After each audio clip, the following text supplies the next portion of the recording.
Now from Miami, Florida, it's ESPN Wednesday Night Baseball. Tonight, the first-place Los Angeles Dodgers take on the Florida Marlins.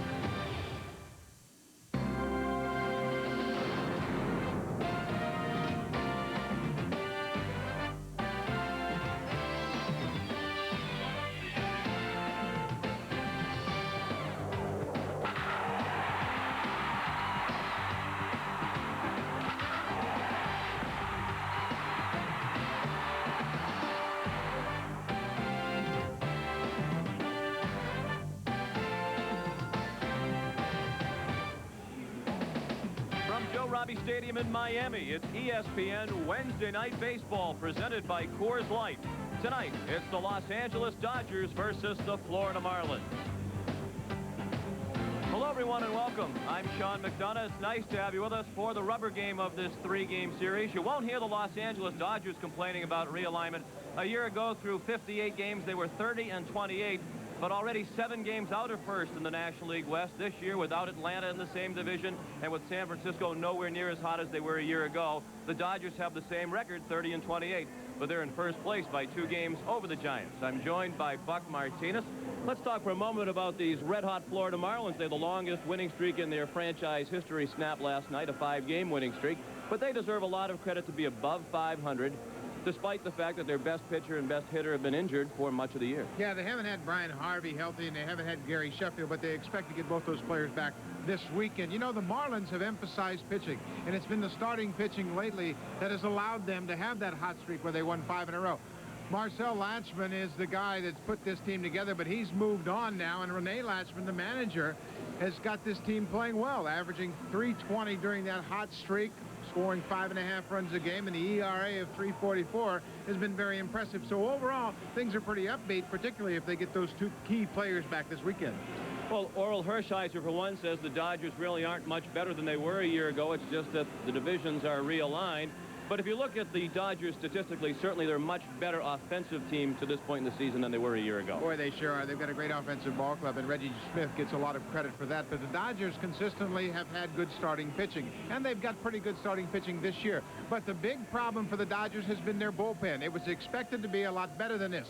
But Todd Worrell has been out with an injury, and look at what the bullpen has done. 11-14, an ERA that is 11th in the National League, and they've saved just 9 games.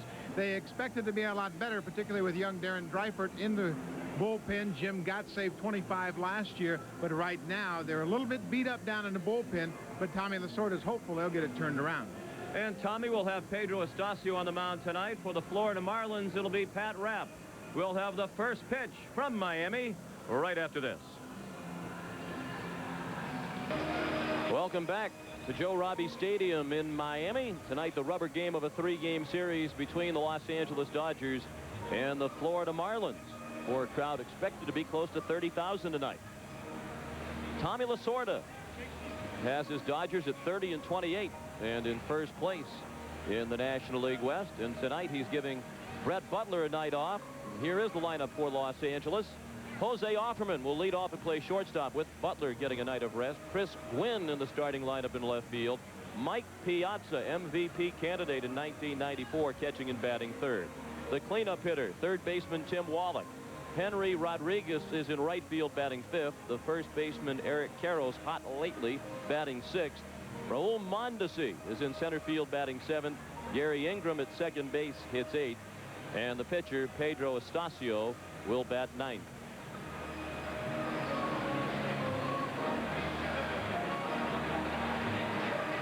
The Dodgers offense revitalized, averaging more than a run per game than they did a year ago. We spoke with Reggie Smith, the batting coach, about his philosophy.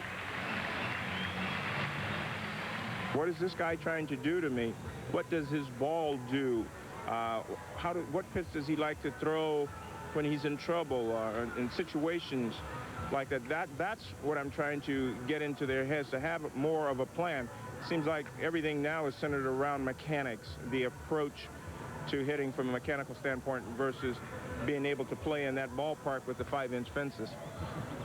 The 5-inch fences between your ears, that's what he's talking about. The mental aspect of the game, and Reggie Smith and this ball club Dodgers are second in the league behind Cincinnati, batting .285 as a team, and that has been a dramatic improvement, the offensive output of this Dodger team in 1994. Pat Rapp on the mound tonight for the Florida Marlins. He's 26 years old and part of a young Florida rotation that is starting to turn some heads, and Rapp pitched particularly well lately. Yes, he has, and the starters have been good down here in Florida Marlin country consistently all year long. Pat Rapp is a pretty hard thrower. Came out of the Giants organization. He has a slider. They ask him to throw the curveball again. He's a fastball, curveball, changeup pitcher, and he will get up to 90 miles an hour. He's 4-1 on the season. Defensively, for the Florida Marlins, there you see Conine, Carr, and Carrillo in the outfield. Chuck Carr, very good, speedy outfielder. Benito Santiago has returned to his Gold Glove form. He and Rene Lachman have gotten together all the way back into spring training, trying to improve on his mechanics with his throwing. You'll remember that in his career, he has thrown an awful lot from his knees, but at this point of his career, the manager has asked him to be more conventional with that throwing and try to get some more consistency. And Marlins defense last in the National League in team fielding. Jose Offerman leads off. First pitch of the night, a strike from Pat Rapp as Offerman ran up as if to bunt and missed it. Jose batting .198 with a homer and 23 runs batted in. It is a scorcher here in Miami. 90 degrees the game time temperature and quite humid. There is a 40% chance of rain. We heard rumbles of thunder off and on during batting practice. Not much of a breeze to talk about, blowing out of the southwest at 13 miles per hour. Flag blowing out toward right.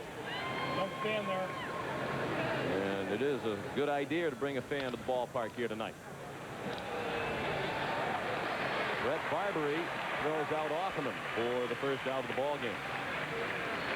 When we talk about realignment, Florida Marlins at 29 and 28 with one fewer win than the Los Angeles Dodgers.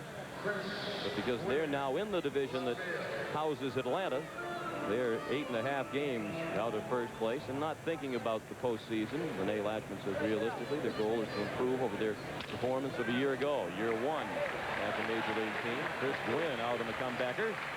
And quickly they're 2 down to the Los Angeles first. Anytime you're on a roll as a pitcher, you've got a lot of confidence.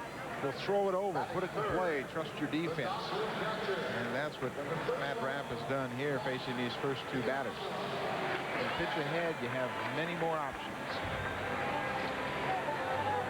Now Mike Piazza, second in the National League in hitting at .349, trailing only Tony Gwynn's .378. He's the National League leader in runs batted in with 54.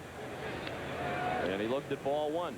And you'd have to say, given his impressive start and that of the Dodgers as well, that he is a leading candidate for MVP honors in the National League this season. Piazza's one of those young players that's really hard on himself in that he wants to improve and become the complete hitter. He doesn't get too thrilled about home runs or RBIs. He wants to hit for a high average, score a lot of runs, be on base a lot. He'd like to improve his walk total. I said earlier in the season that he was just up there hacking, just swinging, not with a real good game plan. And that's what Reggie Smith has brought to the young hitters like Piazza and Karros. A plan.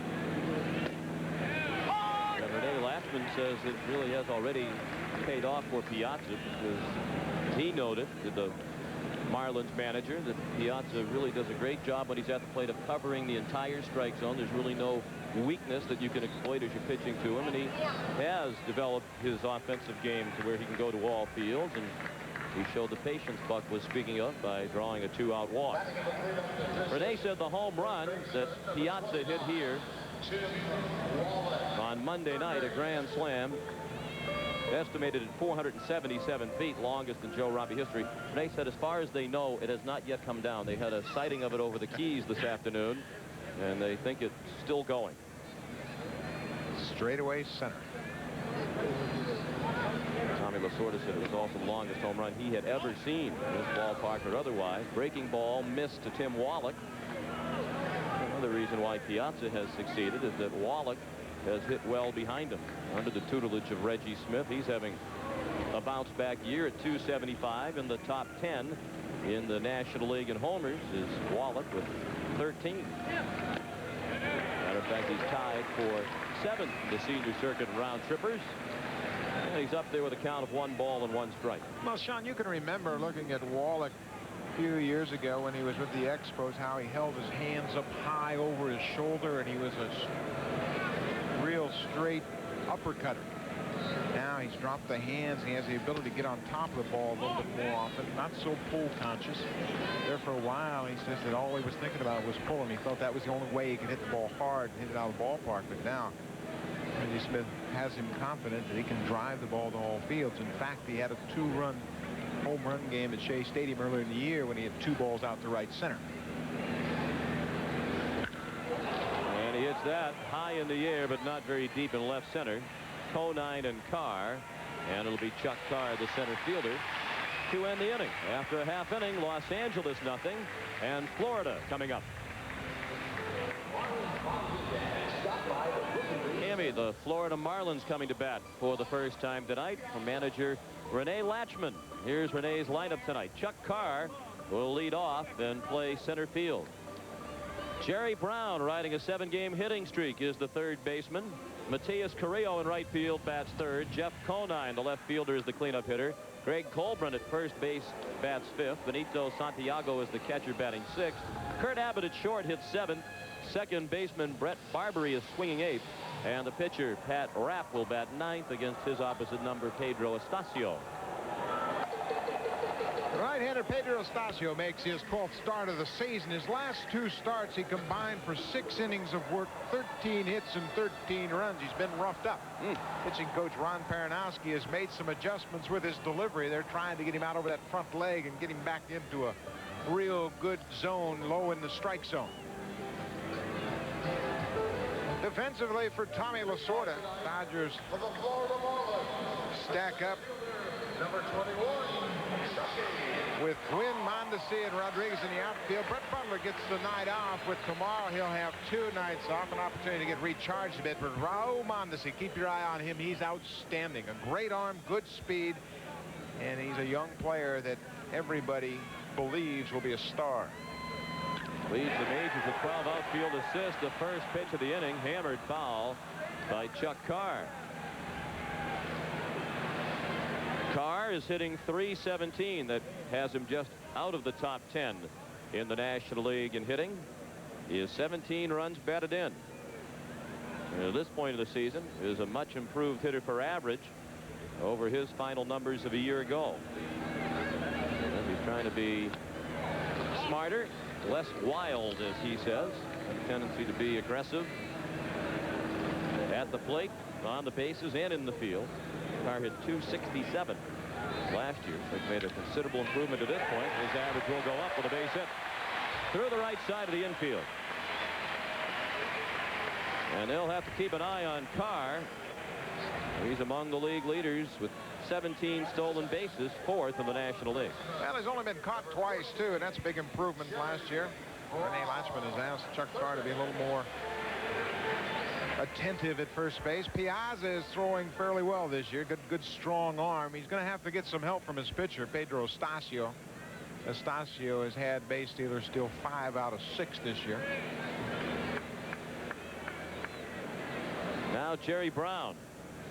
Carr's not running on the first pitch, and Brown took the fastball for ball 1. As we mentioned, he's riding a 7-game hitting streak. He's hit in 10 of his last 11. Dave Magadan, one of 3 players for Florida, bothered these days by a toe injury. And he has been seeing sporadic action of late. Brown has been in there more often than not.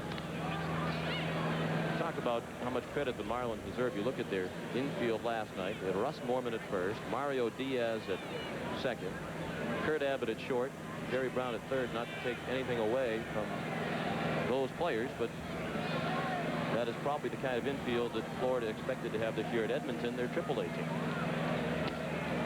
Brown took a ball, and he's ahead 2-0. anytime you lose players like Sheffield and Brian Harvey, of course, the closer that saved 45 ball games, it's going to have a domino effect on the rest of the team. Pushes everybody into roles they're not comfortable with, or should they be? Carr is still not on the run, and a strike called by the home plate umpire Mark Barron. He's working with Frank Pulley at first, Greg Monet at second, and Joe West calls the plays at third. There's Gary Sheffield. He's about to head out on a rehab assignment, bothered by a bruised left rotator cuff. He's going to head the Double-A team in Portland, Maine. New minor league franchise, the Sea Dogs, drawing well up in Maine. And they hope that he could be back, join the Marlins by Sunday in Pittsburgh.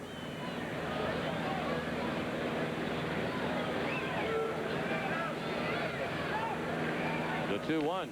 Brown bunts. Estacio has to hurry, and he got Brown by a running step.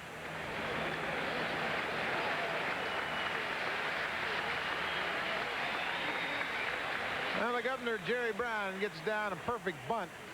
Kills it in the grass right in front of home plate. For Brown, that's his second sacrifice. Yes, Estacio gets on it. Piazza hollers first base, and just by a half a step, they retire Jerry Brown. And on the play, Chuck Carr moves down to second base. Interesting strategy, isn't it? If in fact that was a sacrifice attempt and not an attempt for a base hit. It did look like Brown was trying to beat it, but you have Carr 17 out of 19 in stolen bases. Why use up and out to sacrifice him along in the first inning? Yeah, it's kind of surprising because Jerry Brown is such a good #2 hitter, taking pitches. Gives Carr the opportunity to run, but they elected to sacrifice. Now Matias Carrillo, the right fielder, hit it on the ground to second.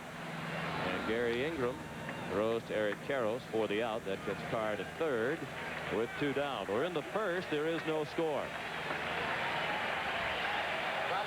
And the hand you hear is for Jeff Conine, striding to the plate. In the words of General Manager Dave Dombrowski, he's had a great year for the Marlins. And the fans here appreciate that great year. He's at .319. He has a team leading 45 runs batted in, and has hit 10 homers, second on the club to Sheffield's 12. Only 12 home runs all of last year. He has certainly improved with the long ball in 1994.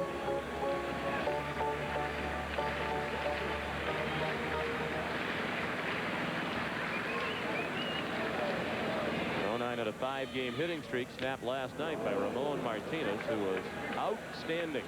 Dominated the Marlins. Ramon last night pitched a 3-hit shutout. Didn't walk a batter. Struck out 7. On the Marlins radar gun last night, we had him topping out with his fastball at 98 miles per hour, and he was still at 96 in the 9th inning. Well, they've been waiting for Ramon to come around like that. And he said, hey, the way I threw last night, I could reel off 4 or 5 shutouts. But it's been a while, and there's some that speculate for the first time Ramon's arm strength is back and his elbow feels fine and he's healthy again. 2-2 on Jeff Conine. That's a real good changeup. Estacio will throw that changeup and turn it over, and it'll run down and in on the right-handed hitters. Had real good movement on that. Take a look at the target by Piazza, and you can see how that ball was sinking down and in as he turns that changeup over. Up the middle, it hit the mound, but Hoffman still couldn't get it. And the Marlins lead 1-0 as Carr scores from third. Jeff Conine, another RBI, his 46th of the season. He's 5th in the National League in that category. Conine delivers with a 2-out base hit. Base hit to center. Estacio breaking ball up. He wanted that pitch down. It stayed up about mid-thigh high, and Conine rips it into center field. And Jeff is at first with 2 outs for Greg Colburn. Big swing. Colburn Bothered by injuries in recent years, most notably a right elbow problem that's required surgery on a couple of occasions. And he's also been bothered by torn cartilage in his left knee this season. A blood blister underneath his big toe. That's well hit to right and caught by Rodriguez to end the inning. So the Marlins are first on the board. They lead 1-0 after one. And we'll get a look at Rookie of the Year candidate Raul Mondesi in the second on ESPN. Welcome back to our Wednesday night doubleheader. Gary Miller here in the studio, keeping you posted on other action. That includes the Yankees and the Rangers, and Bernie Williams facing Bruce Hurst. Opening inning, leadoff batter, gone. Third home run in his money days. Hit a granny in the series on Monday. That one was fair. Also homered on Tuesday. He doubled in the run in the third, in the second. This is the third. Mike Stanley off Hurst. That has not been a good outing for Bruce. That's Stanley 6-4-0 as we go back to our coverage. Thank you, Gary. Here it's 1-0 Florida as the Dodgers bat in the second. Henry Rodriguez leading off against Pat Rapp, who airmailed Santiago and sent one back to the screen. Rodriguez, part of a platoon in left field ordinarily with Corey Snyder. So with Butler sitting out tonight and Gwynn in the lineup in left, Rodriguez has moved over to play right field. He's hitting .301. Another of the Dodgers enjoying a fine offensive season. Rapp in at the knees with a strike. 2-1 on Henry Rodriguez. Been slumping lately. Just 1 for his last 12 and 2 for his last 31. On the ground, Brett Barbary at second. 1 out.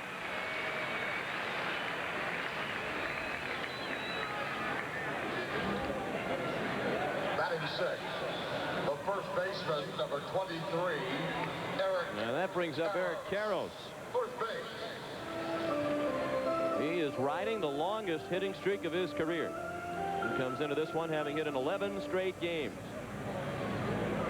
He's hit 500 during the streak. Fouled away the first pitch from Rapp. Karros is now flirting with 300 for the season at 296. A little more balance in the lineup this year with the Dodgers. Harris is very productive. Now with Wallach's resurgence, Henry Rodriguez over 300, and of course the stability of Mike Piazza. And then you plug in the most impressive rookie, Raul Mondesi. Real balanced attack. Line for a hit.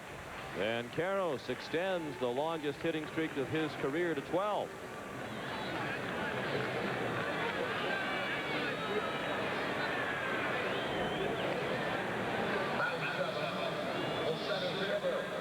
Number 43, Raul Mondesi. And here is the impressive rookie, Raul Mondesi. He's hit in 12 straight games and is at .335 for the season. That's the 6th highest batting average in the National League. I mentioned he leads baseball with 12 outfield assists, and he has Reggie Smith and Tommy Lasorda comparing him to the late great Roberto Clemente, his ability to excel in every facet of the game.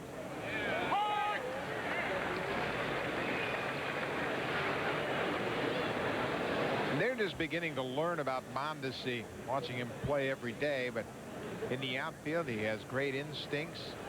Sometimes he doesn't have real good judgment. He's a rookie who doesn't have a lot of experience and will make some judgmental mistakes, but his talent is outstanding.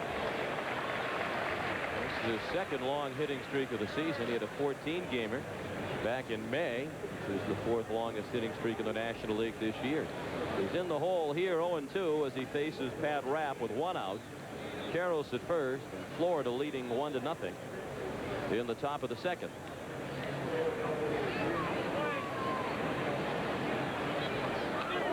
He hit him. Certainly didn't mean to with an 0-2 pitch. But Mondesi is clunked, and he'll take his place at first base. It'll push Karros down to second. Mondesi just swiped his elbow as if to say, what was that? 90-mile-an-hour fastball trying to straighten him up, push him off the plate. Have Rapp's fastball inside. Looked like I hit him on the left forearm. He won't get first base, but won't be real pleased about it, I'm sure.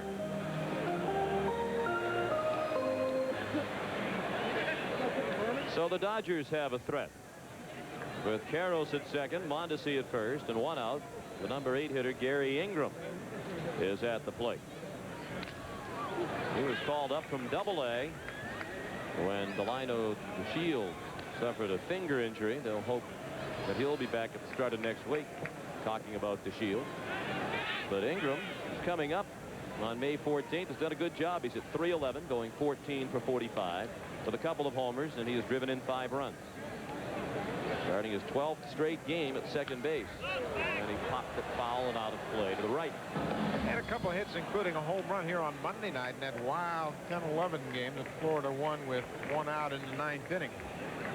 Marlins were down by 6 runs and came back with 8 runs in the last 3 innings to beat the Dodgers. It was the second home run that Ingram has hit.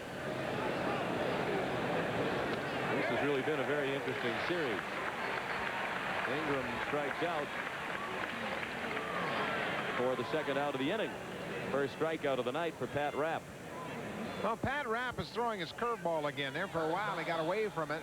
Relied a lot on his slider and fastball, but now that curveball gives him a little more tilt than the breaking ball. He picks up an important strikeout as a number 8 hitter, bringing to the plate the pitcher with 2 outs. And Pedro Estacio is not a very good hitter. Matter of fact, he's going to try to bunt his way on with 2 outs. He only has 1 hit in 20 at-bats this year. That's a .050 batting average. Matter of fact, yesterday, Reggie Smith had him swinging left-handed in the batting cage, and they were encouraged by some of the cuts that he was taking. But not that encouraged. No. He's still hitting right-handed. But you know you're really going bad when they suggest maybe you ought to get the other batter's box. Slashing foul ball off the leg of Santiago. And it's quickly 0-2 on the Dodger pitcher. 1-0 Florida in the second.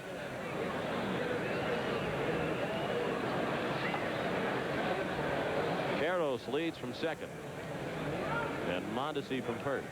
Can't be too optimistic with Pedro up there. And the breaking ball just missed.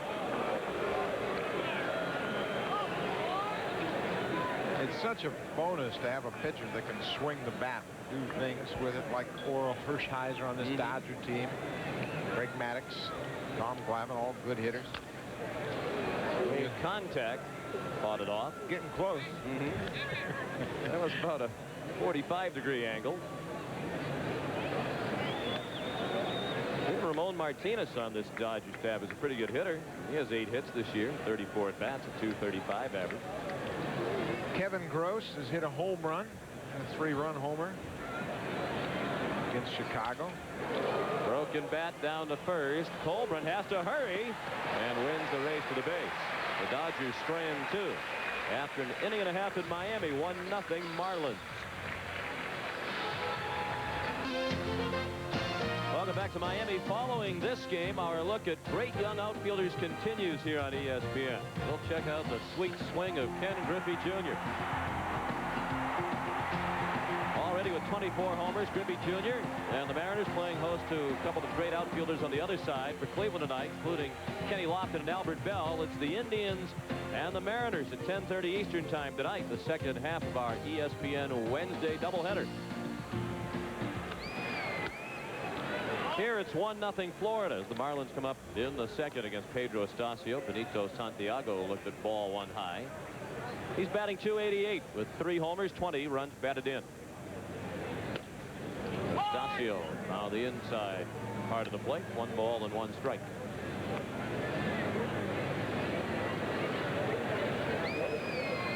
Santiago, then Kurt Abbott and Brett Barbary for Florida in the second. 1 ball and 2 strikes on Santiago. He got off to a very slow start with the bat, but has picked it up lately, hitting .338 over his last 23 games. Just missed the outside corner. 2-2. You know, Sean, Rene Lachemann had a chat with Benito way back in spring training, talking about his overall game, how he'd like to have him concentrate a little more consistently. There's no question about Santiago's ability.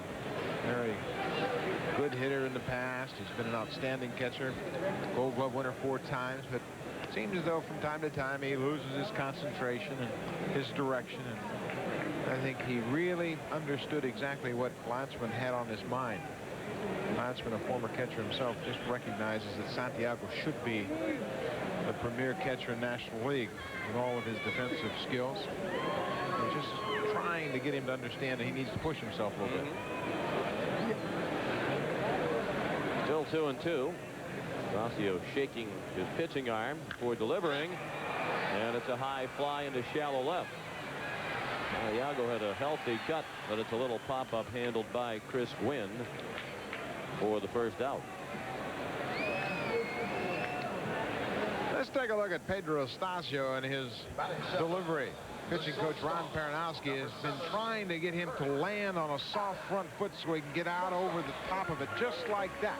Good balance there. You see he's not really running away toward the first baseline, and that was a pretty good delivery, something that Paranowski's going to keep an eye on. Herb Abbott hit a bullet right at the shortstop Offerman for the second out of the inning.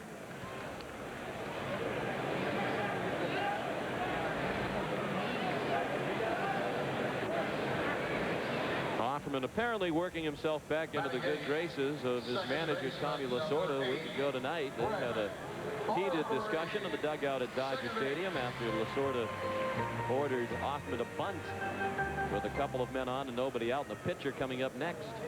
And Tommy wound up benching Offerman for 3 games over the weekend. He returned to the starting lineup last night here in Miami. Well, Jose has been in a batting slump, and I'm sure everything is magnified for him. I begin to think that some of the moves by the manager are personal things. It got to him that particular night, but he's going to be their regular shortstop. He sort of knows that if his team's going to win, they're going to have him at shortstop. He's playing very well defensively. He's cut down on his errors, only 7 at this point. Brett Barbary ahead in the count, 3-0. 2 outs, bases empty. Bottom of the second. Florida has a 1-0 lead. And Barbary has a count of 3-1.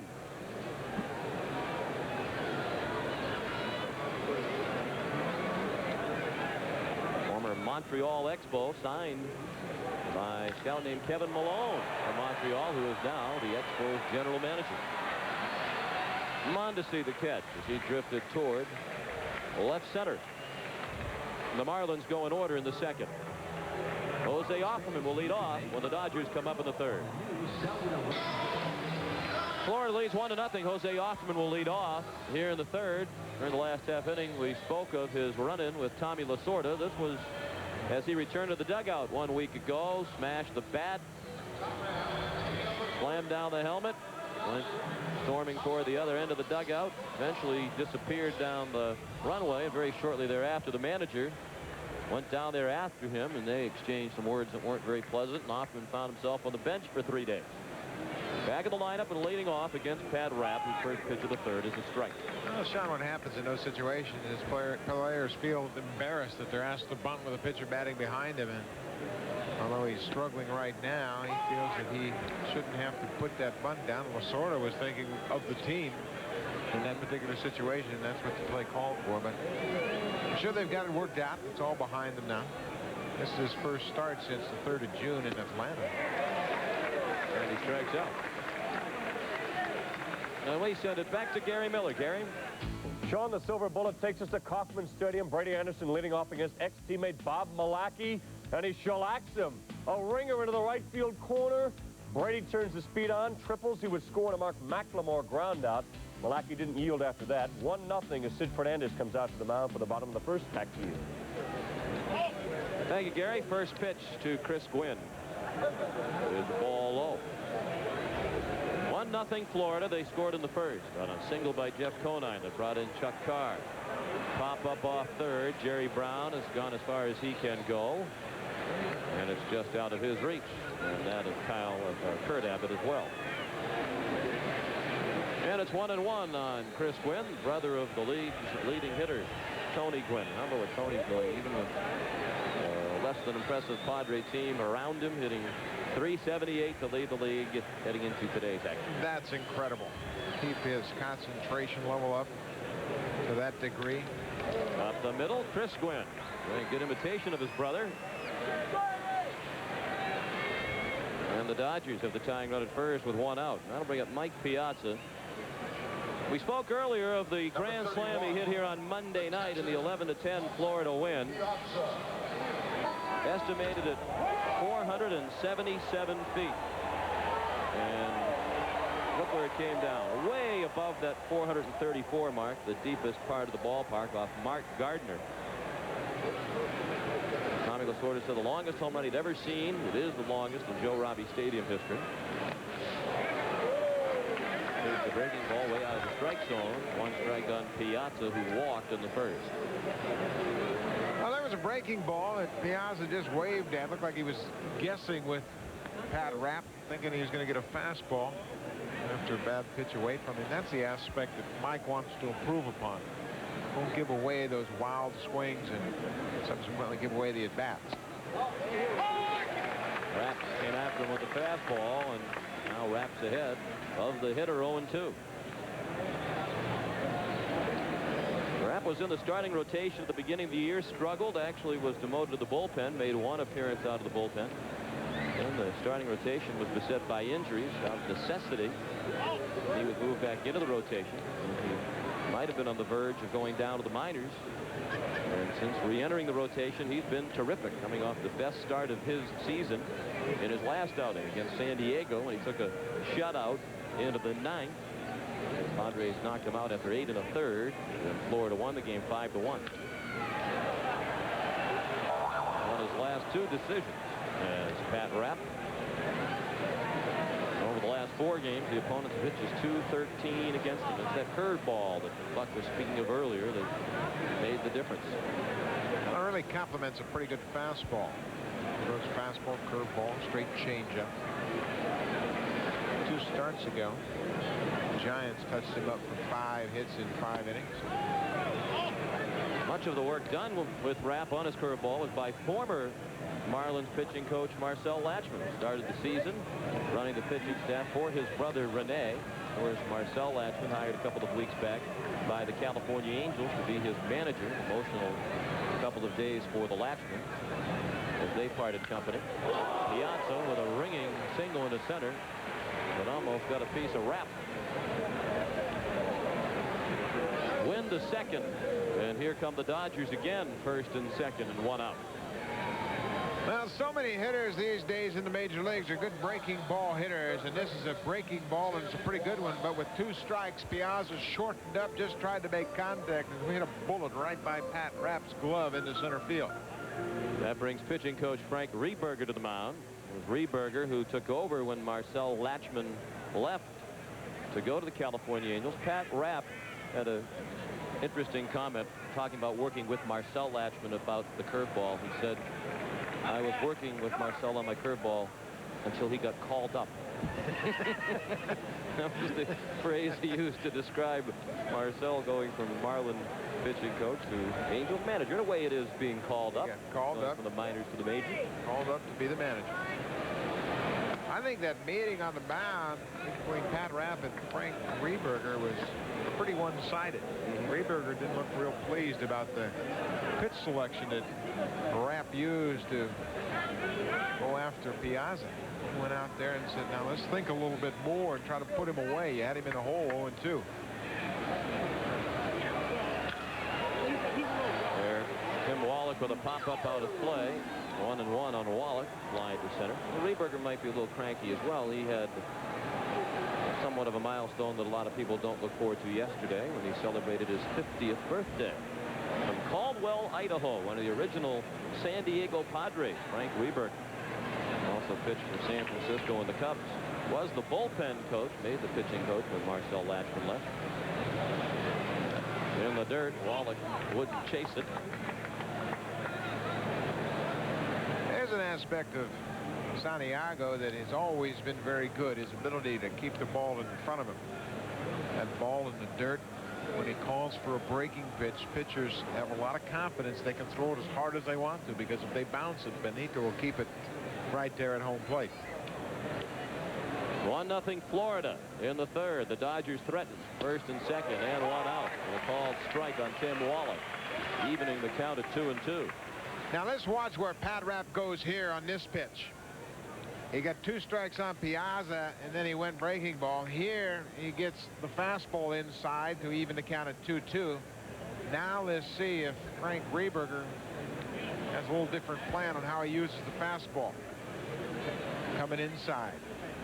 Last fastball 91. This one well hit to center toward the 434 mark. Carr watches it go. Home run.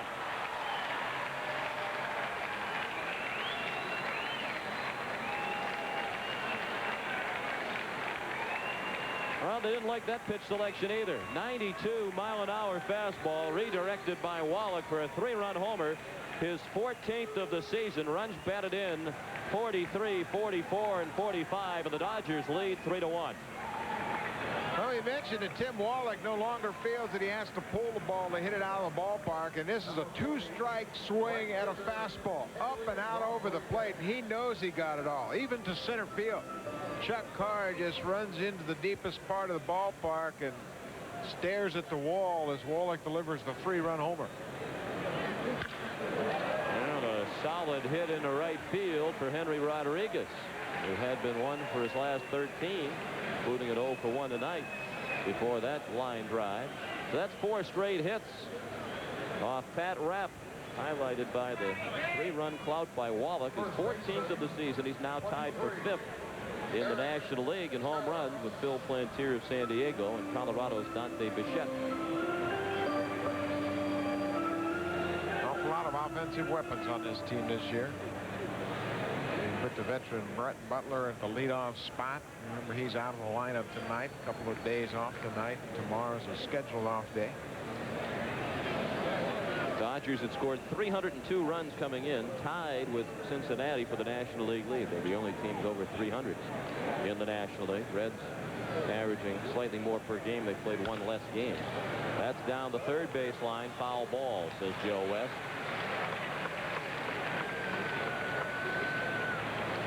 West involved in a controversy last night. The early innings for old Mondesi was introduced. They come to the plate. He took his time lingering the on-deck circle. Joe West got tired of waiting for him, told the pitcher to pitch. David Weathers threw one over the plate. West called it a strike with Mondesi still in the on-deck circle. That's where he is right now, talking to Tommy Lasorda, who might be saying, get up there a little more quickly tonight. Tommy came out and argued with Joe West, but after the game, Tommy agreed it was a good call with Mondesi at plenty of time. And Mondesi's response to the whole thing was, hey, I only need 1. When he actually got up there, it was 0-1. Look at Lasorda really giving it to Mondesi about thinking, go up there and don't waste this at bat. He was talking to him all the time. Sort of told him earlier, listen to me and I'll make you a lot of money.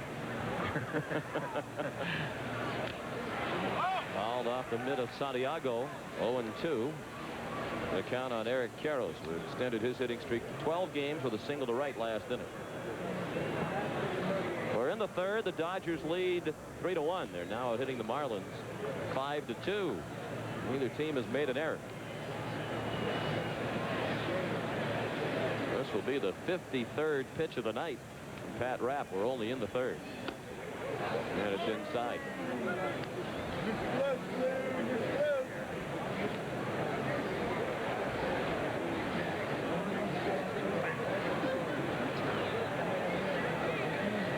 Karros is hot. He attributes the open stance that you see recent success. Made an adjustment. Like when he was more closed at the plate, he was actually flying open on pitches. This makes him hang in there on pitches. Well, it also allows him a much better look at the pitcher. You can see how he squares up his face to the pitcher and opens up that front hip. Lots of hitters hit like that. Think how dramatic the stance of Jose Canseco is. How he hits almost out of a 45-degree angle, open up, and then steps in toward the ball once he picks it up. Now the 2-2 to Queiroz. A hanger, and he drilled it down the left field line. That's a fair ball in the corner. Rodriguez will be held at third, and they have a play, and he's safe. They hesitated on the relay, and they thrown immediately to third. Rodriguez was a dead duck. He got the stop sign a little late from Joey Amalfitano and had to go scurrying back. Conine got to it quickly. It's a double for Queiroz, who continues to sizzle. Sean, you were right on about that being a hanger, and Eric Queiroz's eyes lit up when he saw it, and he rips it down into the corner. Look how quickly Conine gets over and plays the ball back to the infield. And right here, Abbott doesn't see that Rodriguez was hung up at third base. There's the stop sign from Amalfitano. Go back, go back. And watch the tag by Brown. Looked like he got the ball okay. No, Rodriguez got his hand on the base before Brown could put the tag down. Well, they're going to intentionally walk Mondesi, who was hit by a pitch in his last at bat, to load the bases. Set up a double play possibility with the number 8 hitter Gary Ingram batting next. A little bit surprised that with 5 straight hits, many of them solidly struck, there is no action in the Florida bullpen. As soon as we say that, Frank Rehberger sits down after calling out to the bullpen. And action is just now beginning. Richie Lewis up to throw now.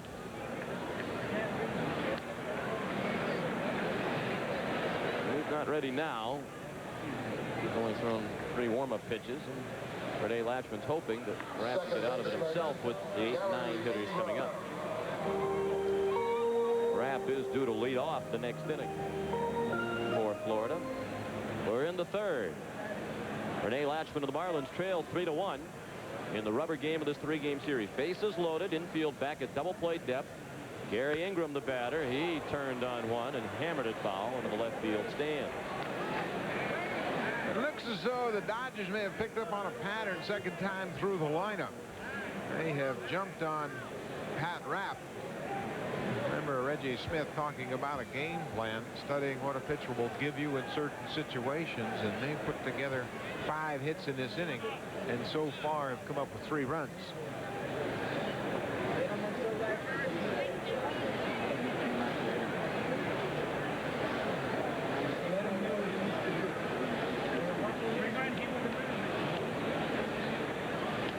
Blowing away, and a good play by Santiago with that runner at third. He had to field the pitch, and he did. The count is 1 ball and 1 strike. The runner at third is Henry Rodriguez. At second, Eric Queiroz. And at first, after the intentional walk, Raul Mondesi. Still only 1 out. Ingram, the 8th batter of the inning. He took a borderline strike, and it's 1-2.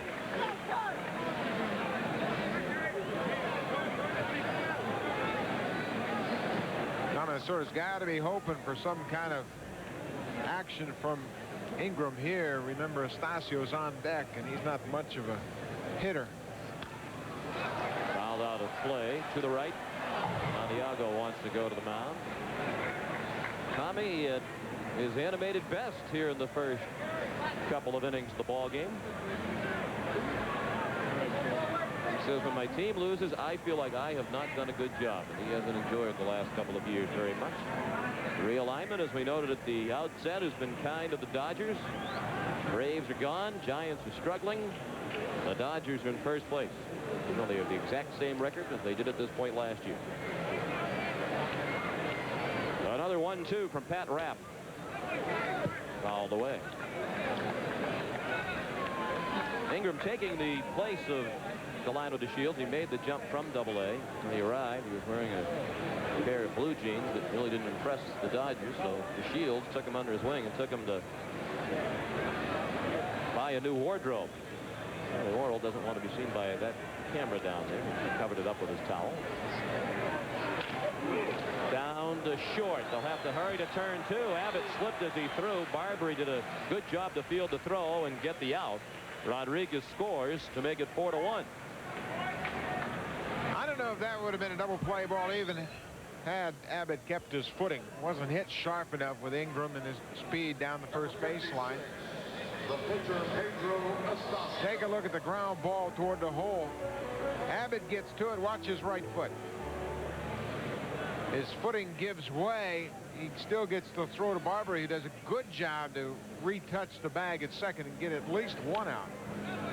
You can see how dark the infield dirt is here. They really watered down the playing field before the ball game begins. It's still dark, even though they watered it over an hour ago. Here's Kurt Abbott. Stasio dribbled one foul off third. He's in the hole 0-2. He bounced to the first baseman Colburn unassisted last inning. He's the 9th batter of the third. The Dodgers have scored 4 runs to take a 4-1 lead, and they have first and third with 2 outs.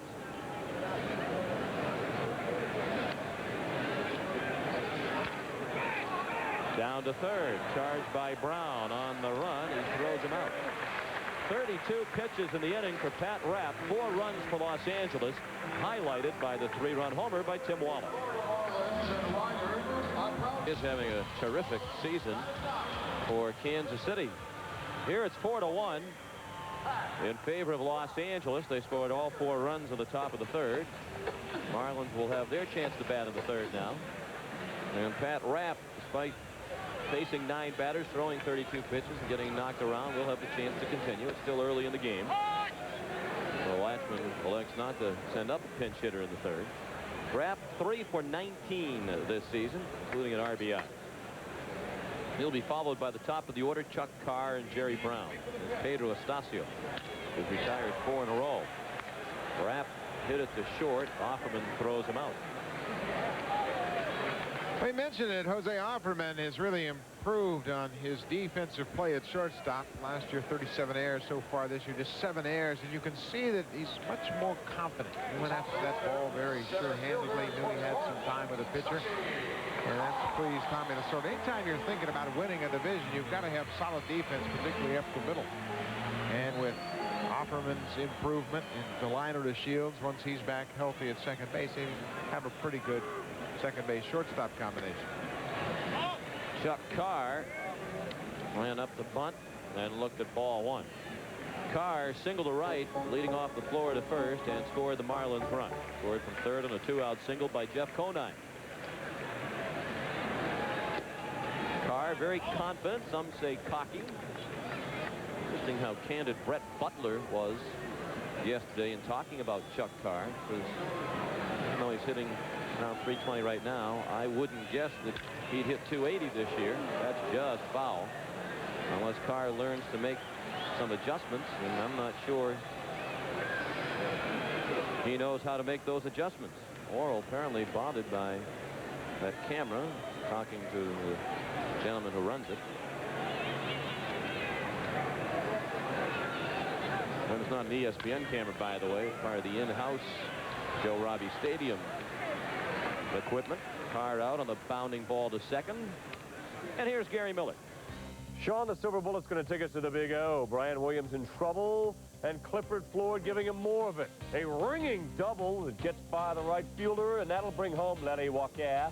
They scored twice in the third to break a scoreless tie. They have 7 hits through 3. Jeff Becerra looking for his 5th win. Back to our game. Our game's at 4-1 in favor of Los Angeles with 2 outs and the bases empty in the Florida third. Sean McDonough and Buck Martinez. Happy to have you with us for the first half of our ESPN Wednesday night doubleheader.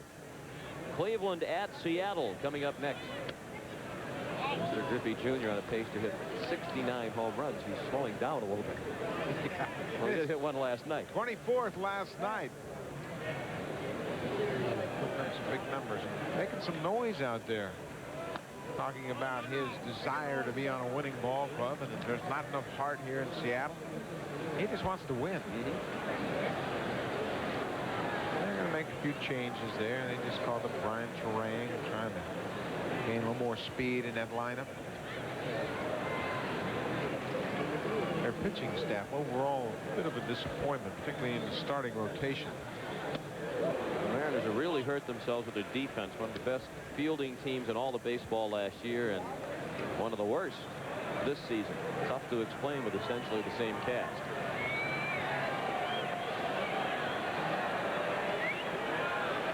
3-1 the count on Jerry Brown. Sacrificed in the first.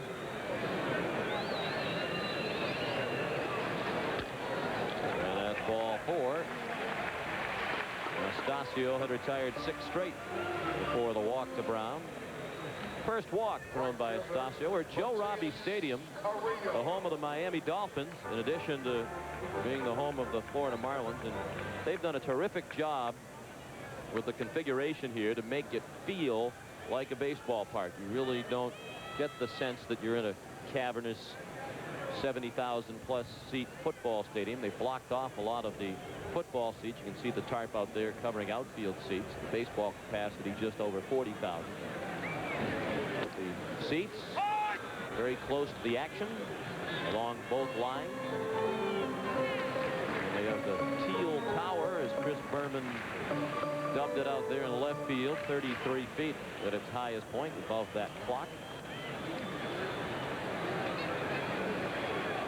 Picnic area out in the right field bleachers. Very nice baseball park, although Wayne Huizenga, who's become the sportsman here in South Florida, owns the Florida Panthers, the Dolphins, and the Marlins, says he wants to build a new baseball stadium, perhaps with a retractable dome and a grass playing surface about 10 miles west of here out in the Everglades. They hope within 5 years there'll be a complex, a hockey rink for the Panthers and a baseball stadium for the Marlins. The Dolphins would remain here at JRS. On the ground, a second, kicked around momentarily by Ingram, but he recovered in time to throw out Carrillo and end the inning. We've played 3 here in Miami, 4-1 Los Angeles. We noted earlier that a couple of weeks ago, Rene Lachman lost his brother and pitching coach Marcel Lachman managed the California Angels. We talked to Rene about that move. It was a tough thing. It was very emotional for me. It was the first time we had a chance to work together, and we've been in a game for 30-some years, and he did an outstanding job. And I'm not taking anything away from other major league pitching coaches I've been around, because I've been around some very good ones. And Dave Duncan, to me, I have a great deal of respect for him. But Marcel was outstanding, and any bit of success that I think that we have reached here in Florida has a lot to do with our pitching staff, and what we've done with our pitching staff has a lot to do with Marcel Lachman. In a short period of time, Marcel Lachman made a big impact on this Florida team. Well, he did, and the pitching coach here now, Frank Rehberger, had worked with Marcel in California as well as here. So they have worked together for several years, and Rehberger, of course, carries over some of Marcel's thoughts and principles of pitching. So Rehberger is now in place as the pitching coach for the Marlins. Barbary eaten up by the ground ball, and Offerman is safe to open the inning.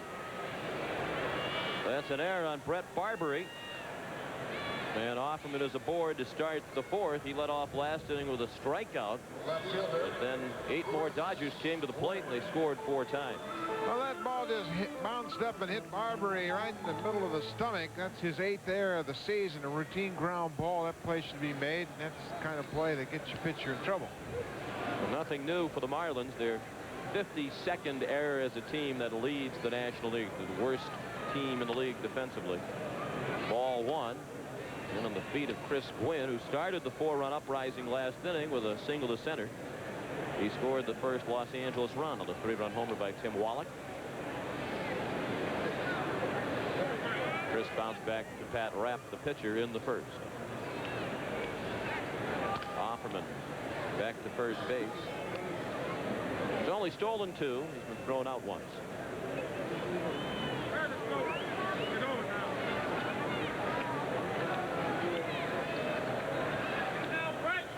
Gwynn ordinarily used as a pinch hitter. This is only his 5th start of the season. 2nd tour of duty for Chris Gwynn with the Dodgers. He left Los Angeles, went to Kansas City, and has come back.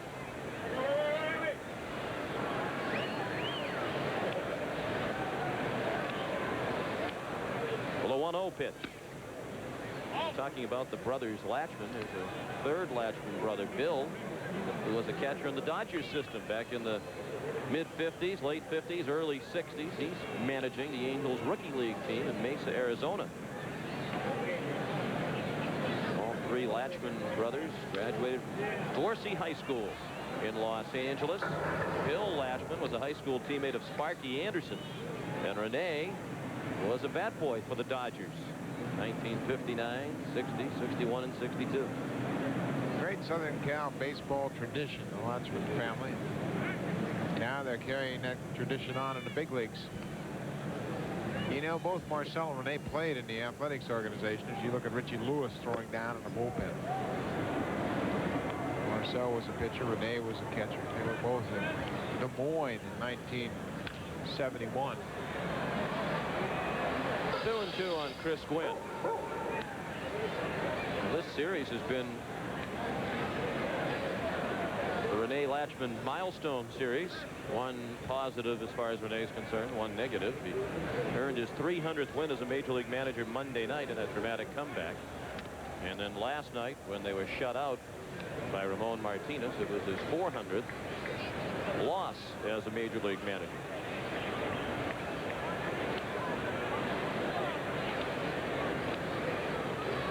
Managed Seattle, Milwaukee, and now the Marlins. Hoffman was running with a 2-2 pitch, lifted to center, not particularly deep. Chuck Carr with the catch. Out in Carr country, as he calls center field. Well, he's got enough speed to cover all of center and some of left and right. Great speed, great acceleration, very acrobatic outfielder. And he's got some unusual nooks and crannies in that fence out there. 434, the deepest part of Joe Robbie Stadium. Mike Piazza hits it on the ground to short. Perfect double play ball, and they turn it with ease. 6-4-3. Abbott, Barber, and Colburn, and that ends the inning. After 3.5 in Miami, 4-1 Los Angeles.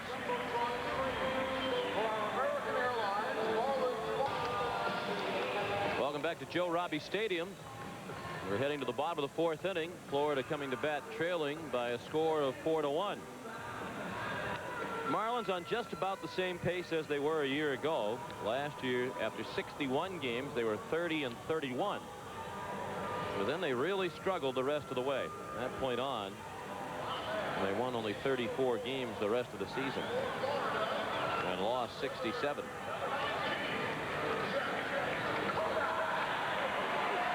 They're trying to sustain their early season success through the remainder of this 94 campaign. Jeff Conine singled in the center field to drive in a run. The only run for Florida in the first inning. Middle third of the order coming up against Estacio, Conine, Colburn, and Santiago.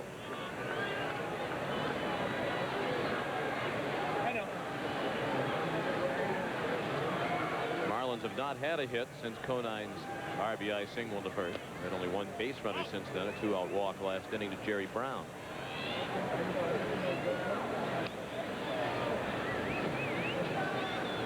Jeff Conine was drafted in the expansion draft out of the Kansas City Royals organization. With the Royals, he was a first baseman. With George Brett in the later stages of his career playing first, he was kind of backed up, and then Bob Hamlin was ahead of him in the organization. Pop fly, shallow right. Rodriguez near the line. Dave Dombrowski said when they drafted Conine, the question was, could he play left field? They thought he was going to be a good major league hitter, as he has turned out to be. He's made the adjustment to left field very well, although Rene Lachman says if he played first base, he'd probably be one of the best first basemen in the league, and that's a possibility. Now that Orestes Destrade has been let go, that experiment did not work out over one season plus. He was given his release. Greg Colburn, they think, has a promising future as a hitter, but he's been injured a lot. Conine displeased after the fly ball to right. And Colburn's at the plate. And the 1-0 pitch to him is inside. Greg fly to right, ending the first inning.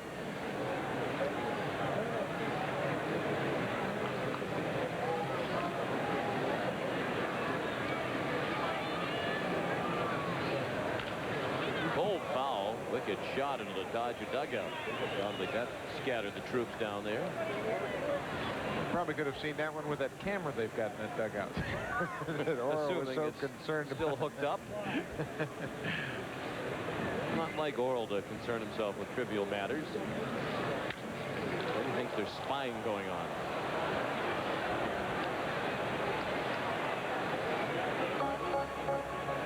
There's Hershiser.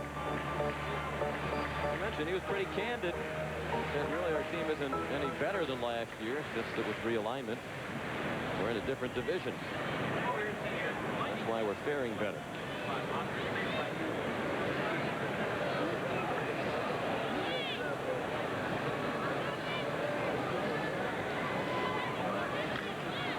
Colburn had it in on the hands. He popped it up, and it drops in shallow center in front of Mondesi and just out of the reach of Gary Ingram.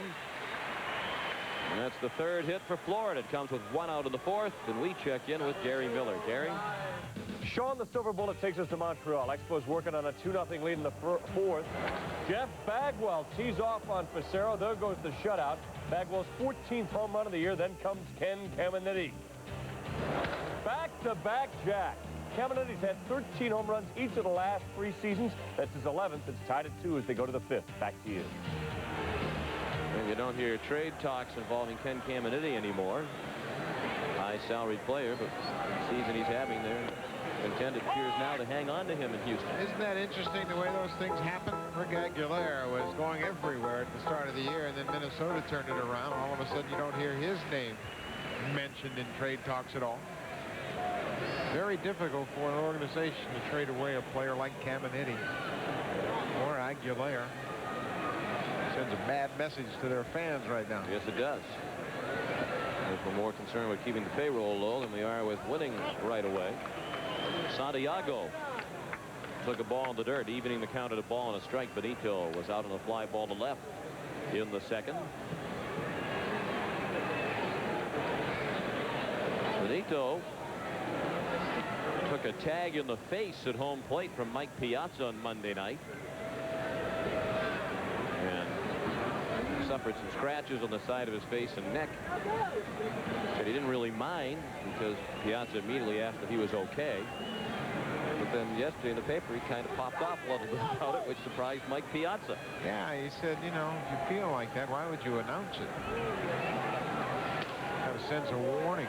Next time Piazza has a play at the plate with Santiago coming home, he's going to remember the quote that he was upset about the tag. Piazza, on the other hand, said, hey, I got crushed last week by Glenn Allen Hill, and I was just putting the tag on a base runner coming home. I can't think about where I'm going to tag him or how hard I'm going to tag him. I just got to make sure he's out.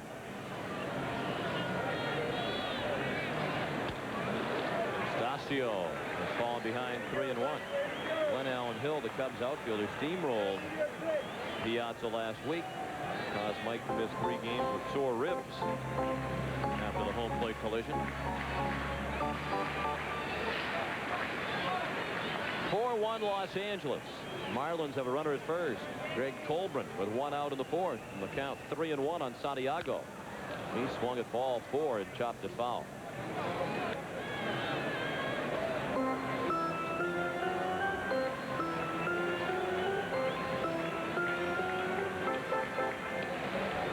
Santiago will be followed by Kurt Abbott here in the 4th.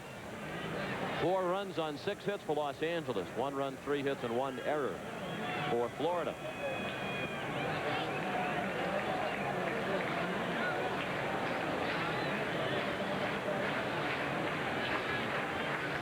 Colburn is not running with the 3-2 pitch. It's hammered in the left center for extra bases. Santiago on his way to second. He's Cadillacing and made it a close play. He pulled up into a trot about 30 feet from second base and then realized I better pick it back up again. And he's there safely with the double. To third on the play, Colburn. And the Marlins will bring the tying run to the plate here in the 4th. Well, Santiago had a tough at bat. He fouled off a couple of bad pitches and then gets one out over the plate and he rips it to the alley. He didn't really come out of the box hustling. And then when he got close to second, he shut her down. Take a look at Colburn coming into third base. He gets the stop sign from Cookie Rojas. The throw goes to second. and it's a lot closer than Santiago anticipated. But he's got a double. In high gear again as he approached the bag. The second and third. Base hit could bring the Marlins within a run. Home run would tie it. Kurt Abbott is at 3 this year. He had a bullet of a line drive to Offerman at short on the first pitch he saw in the second inning. You really don't see much hair under the helmet of Kurt Abbott. He shaved his head this weekend. It was starting to get hot here in South Florida. He saw a picture of himself from a couple of years ago when he played winter ball in Venezuela with the crew cut. And his girlfriend shave off most of his hair after the game Sunday. Hasn't delivered much in this situation. Only a $184 with men in scoring position.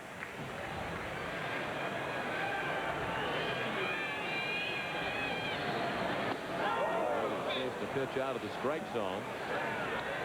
He was ahead in the count 2-0 and helped Estacio by chasing what would have been ball 3 in the dirt.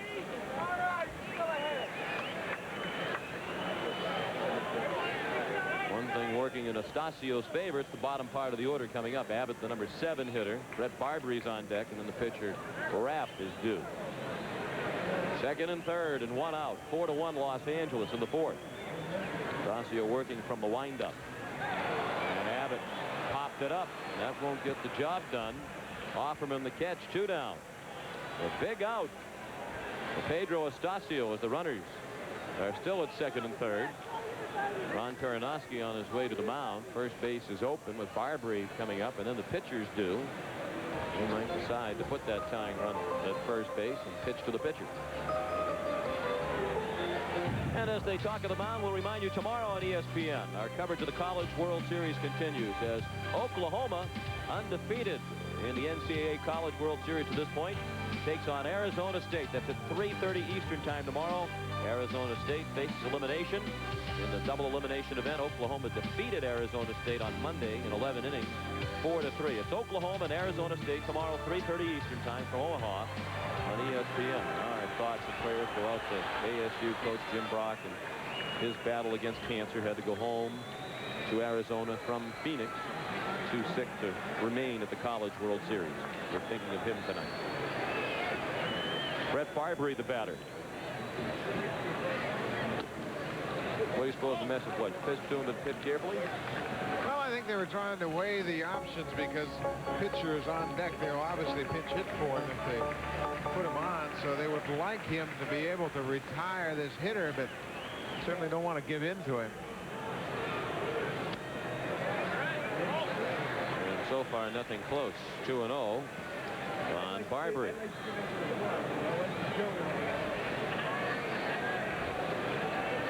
Dodgers lead 4-1, 4th inning. 2 outs, 2 men in scoring position. The 2-0 is up and away, 3 balls and no strikes.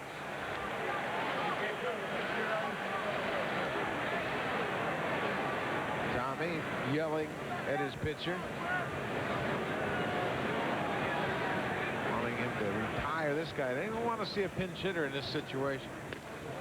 But they will as he walks Barbary on 4 straight. Second walk issued by Estacio.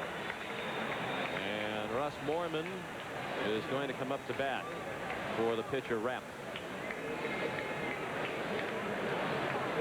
And Richie Lewis is throwing. He'll be the pitcher. And the Marlins head into the field for the 5th inning.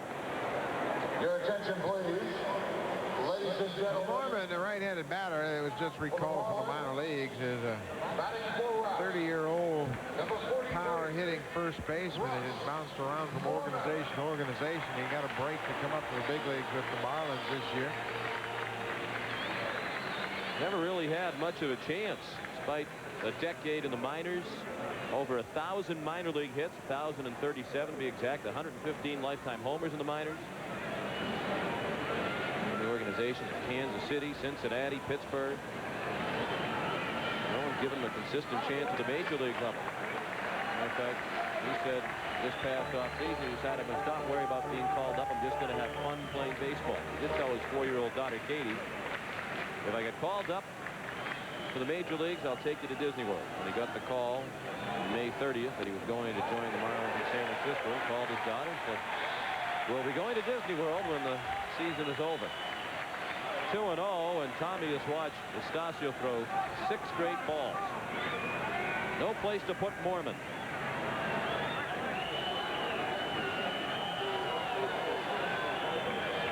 Mormon's been released twice by Cincinnati in his career, once by Pittsburgh. He hacked away at the 2-0 and popped it up.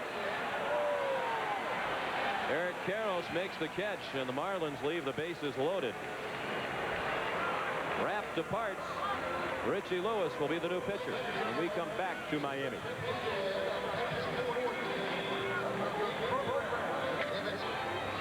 Right-hander Richie Lewis comes on to work the 5th inning against the Dodgers. 4-1 score, top of the 5th inning. Marlins unable to cash in on a bases-loaded situation after Pedro Estacio walked to load the bases. This will be the 25th game of the year for Richie Lewis. 1-3 record, no saves, 4.44 ERA. And obviously control his problem this year with 19 walks in 24 1/3 innings. He's 28 years old, from Muncie, Indiana. Still makes his home in Muncie.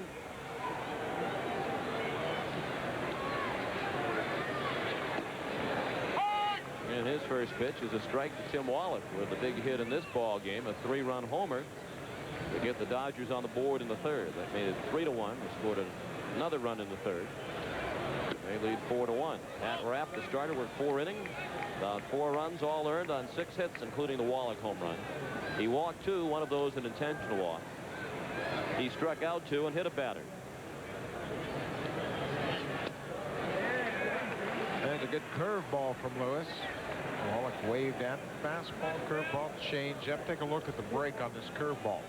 Comes out of his hand at the same angle as fastball does, and then the bottom falls out.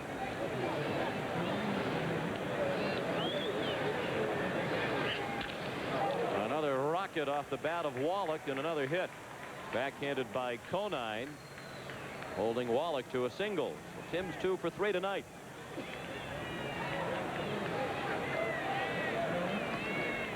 Right fielder, Henry Rodriguez. Now Henry Rodriguez, who singled to right field in the 3rd on the heels of the Wallach homer, and he scored the 4th run. That's 7 hits now for Los Angeles. They're out hitting Florida 7-4. We're in the 5th. 4-1 Dodgers.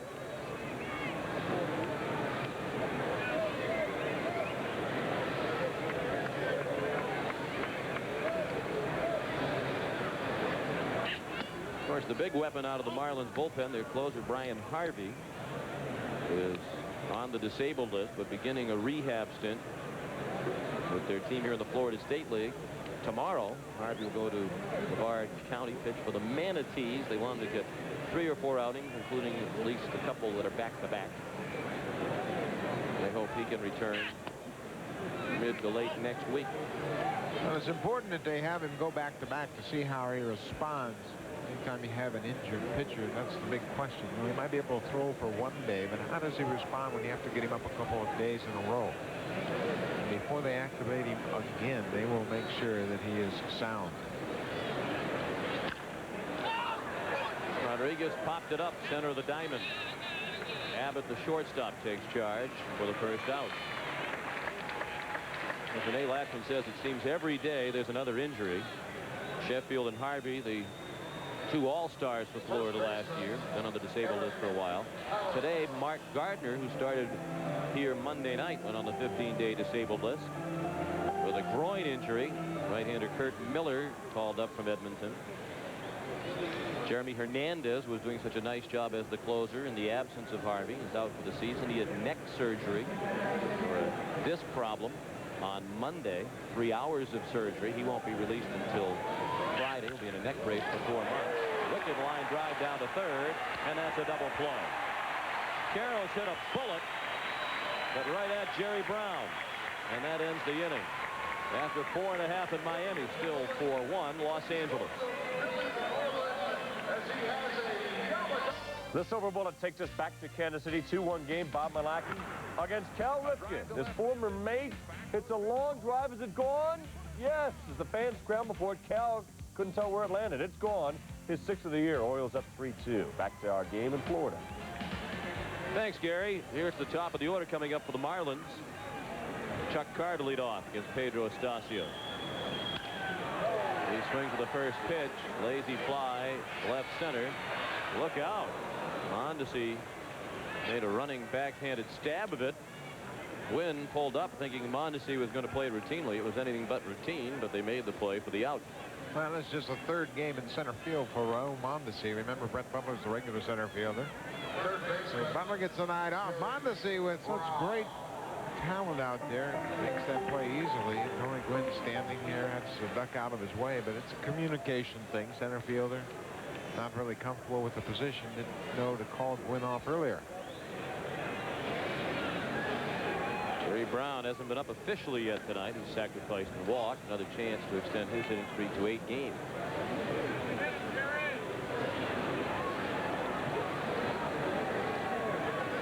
He'll be followed by Matias Carrillo here in the 5th inning. Pedro Estacio got out of a jam last inning. Marlins at 2nd and 3rd and 1 out. Bases loaded and 2 outs. Could not score.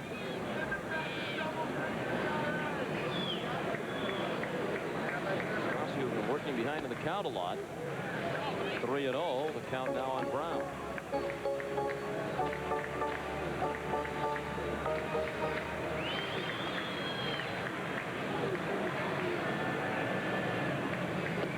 Taking all the way, it's a strike. The thing to remember about this Dodger ball club is the way the bullpen has been giving it up lately. They gave up a 6-run lead here Monday night, a 3-run lead in Atlanta on Sunday. And they just aren't pitching the way they're capable of. Todd Worrell was on the disabled list with a side problem. At the time, he was really throwing the ball very well. So far, he hasn't really turned it loose the way he was before the injury. Brown called out on a nasty pitch. So Estacio battled back from 3-0 to throw 3 straight strikes. That's his first strikeout of the night. Well, it looked like he was going to walk himself into a situation, but he comes back and throws 3 good pitches, finishes off Brown with a good sinking fastball at the knees. A lot of movement on that pitch. Brown thought it might have been outside, but he's called out. He was hoping that it was outside. Matias Carrillo bounced to 2nd twice tonight. 31-year-old, spent a couple of years in the Mexican League. In fact, led the Mexican League last year in home runs and runs batted in, hit 38 homers before signing with the Marlins. He's nicknamed the Coyote. Matias says that when he was a young boy growing up in Mexico, he used to steal chickens to help feed his family. Hence the nickname the Coyote.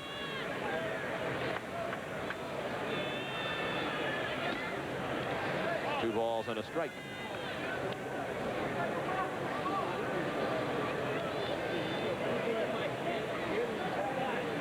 Rio saw major league action very briefly back in 1991 with Milwaukee. Got into 3 games. That was his only major league experience prior to joining the Marlins at the end of last year for the final month. Spent a lot of time in the Brewers minor league organization. Had 2 separate stints in the Mexican League. Chop foul past Beta Pinson in the first base coach's box. You have a pretty good team if you started with the coaches along the lines for Florida. Pinson, 256 career homers, over 1,000 RBIs in the first base box. And Cookie Rojas, the third base coach, 5-time all-star second baseman during his playing days. Second baseman at the start of the Kansas City Royals run. 2 strikeouts back-to-back for Estacio, his first 2 of the night. And that's it for Florida in the 5th. After 5, still 4-1 Dodgers. 37,109, outstanding crowd on a Wednesday night here at Joe Robbie Stadium in Miami. Karaoke night. They've been having fans come on the field from time to time, sing songs. been pretty good. The ones we've heard. Raul Mondesi leads off. Dodgers batting in the 6th. Against Richie Lewis. Just 1 inning of relief. Mondesi was hit by a pitch by the starter Rapp in the 2nd, and Rapp intentionally walked him in the 3rd. Raul will try again to extend his hitting streak to 13 games. Dodgers have a lock on the Rookie of the Year award in the National League. Mondesi seems a lock to win it for them for the 3rd straight year, following Karros and Piazza. Anytime the Dodgers get themselves back into pennant contention, you can look at the players on their team, and most of them are homegrown. The key players, like Piazza behind the plate, Karros at first, and now in right field with Mondesi. Piazza, of course, Rookie of the Year last year. Tommy Lasorda has had, I believe, Mondesi is his 7th legitimate Rookie of the Year candidate. He had 6 winners.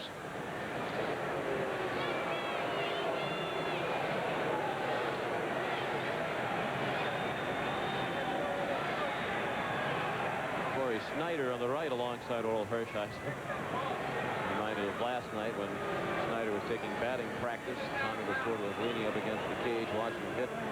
But if you don't like having Corey Snyder in the batter's box, you don't like Christmas. Fly ball to right. Matias Carrillo the catch for the first out of the 6th. Second half of our doubleheader tonight.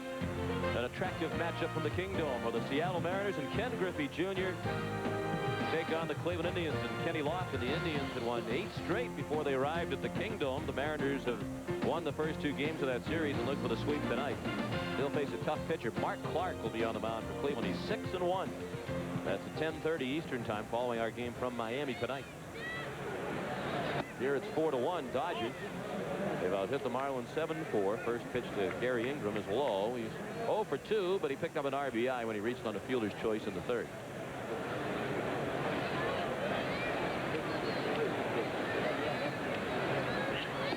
Of course, we talk about Dodger Rookies of the Year.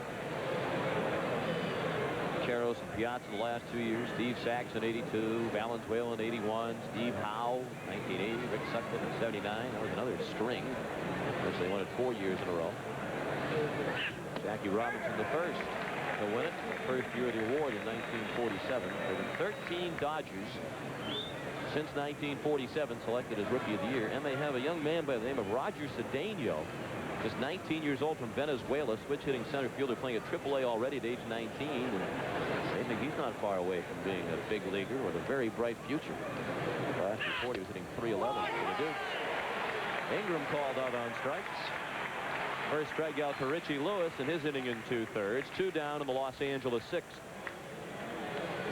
It's the old country fastball outside corner at the knees. Gary Ingram can't pull the trigger. First strikeout for Richie Lewis. And he's throwing the ball very well tonight. They have been concerned with Richie Lewis's inconsistency. They'd like him to be a little more consistent so they can rely on him a little bit more. You can't be concerned about his enthusiasm. He and his wife Andrea have a daughter named Mackenzie, who was born last year. She has 2 middle names, Marlina, take off on obviously on the Marlins nickname, and her other middle name is just the letter K for strikeout. Mackenzie Marlina K Lewis. Barbary throws out Estacio. Richie Lewis works a 1-2-3 inning. Bottom of the 6th upcoming. It's still a 3-run lead for the Dodgers.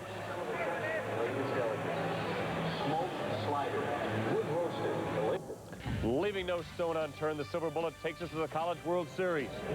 Cal State Fullerton's Jeremy Giambi. It is gone. Opposite field off Georgia Tech's Brad Rigby to break up the shutout. Georgia Tech unbeaten in the tournament. Cal State Fullerton has to win to move on. It's tied at 2 in the 6th. Back to Sean and Buck. Augie Garrido's team on the comeback trail in Omaha. Marlins trying to get on the comeback trail here in Miami.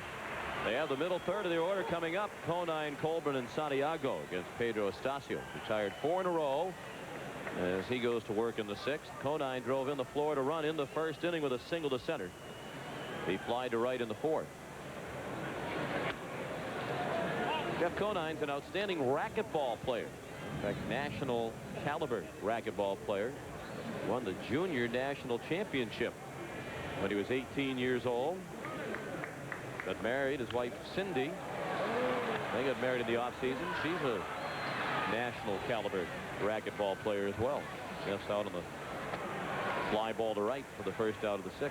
In fact, they competed in the National Mixed Doubles Championships this past offseason and finished 3rd. They're married in the offseason in the Buffalo, New York area, and Jeff and Cindy Conine had their wedding reception at an aquarium, the Niagara Falls Aquarium. So they wanted to do something different. That's different.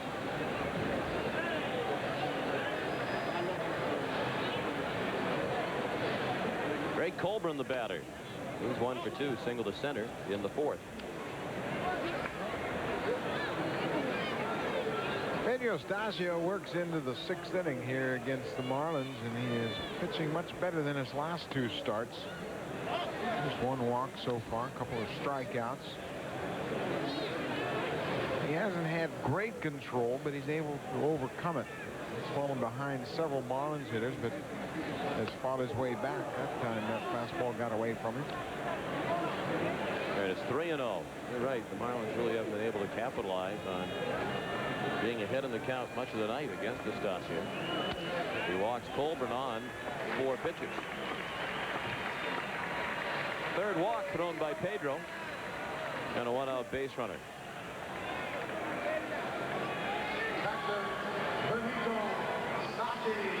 There you see, Stasio's line was there for a moment. A run on 4 hits for the Marlins so far. 1 earned run. He's walked 3, but so far that hasn't been a problem for him. 84 pitches. That's a result of his falling behind so often. Put it up there again, the line. For those who weren't Evelyn Wood, they didn't fully grasp it the first time it was up there. But now everybody knows exactly what Stasio has done to him. And he's pitched quite well on the heels of a shutout last night by Ramon Martinez. Marlins bats have been quiet since Monday night's stirring comeback when they were down 9-3 in the 7th inning. Had 2 outs in the 7th and had a club record 7 straight hits. Tommy Lasorda used 4 different pitchers to get the final out of that inning. To short. And they turn it. Benito Santiago bounces into a 6-4-3 double play to end the inning. 6 innings played here in Miami. Still 4-1 Los Angeles. Welcome back to Miami. Sean McDonough with Buck Martinez. The Dodgers lead 4-1. They scored 4 times in the 3rd inning, and right now the biggest stretch of the ball game is probably the Marlins' 4th when they had the bases loaded and failed to score. Yeah, they had the bases loaded and got pinch hitter Russ Moorman up to the plate. And Stasio has been walking a thin line all night long. His control hasn't been outstanding. He's walked 3 to this point, but Moorman popped up on the infield and it ended that Marlin threat. They just haven't been able to get to Stasio, who looks like he's given the Marlins opportunities to get back in the ball game. And Tommy Lasorda hopes that his starter can hang in there for a while with as shaky as his bullpen has been, particularly of late. Their earned run average for the Dodgers bullpen for the first 5 games of this road trip, nearly 10 per game. 9.9 the bullpen ERA.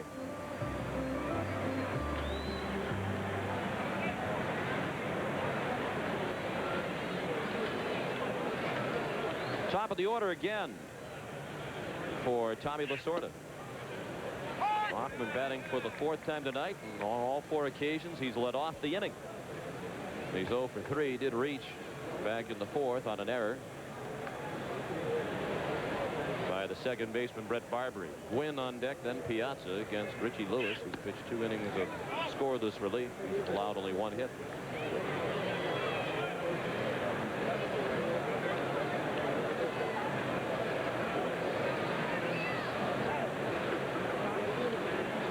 A rocket nearly took Lewis's head off.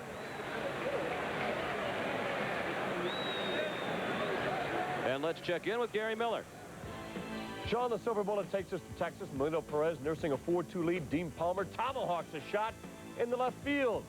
With 2 aboard, that double will bring home Canseco and Rusty Greer. That tied it to 4. He scored in the fielder's choice, and now the Rangers hold a 5-4 lead in the 7th. Back to you. The Rangers have been scoring runs in bunches lately. Boy, and that Jose Canseco comeback is at full speed, isn't it? It's probably a story that hasn't got enough attention here in 1994. So many people thought his career was over when he blew out his elbow pitching in Fenway Park. A little more than a year ago now. He has battled back in a big way. Determined to take his place again among the game's elite. He's done it. Chris Gwynn 1 for 3. He singled and scored on the Wallach home run in the third. Took a first pitch strike from Lewis.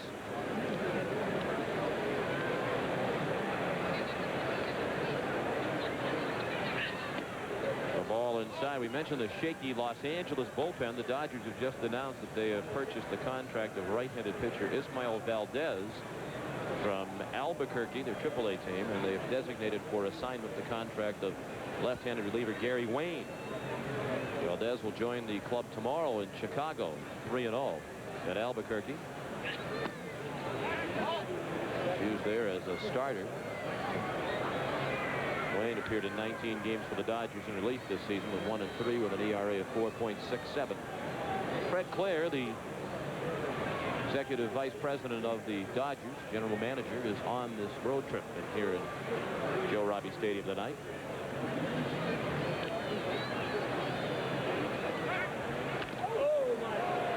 Hoffman back to first, held on by Colburn.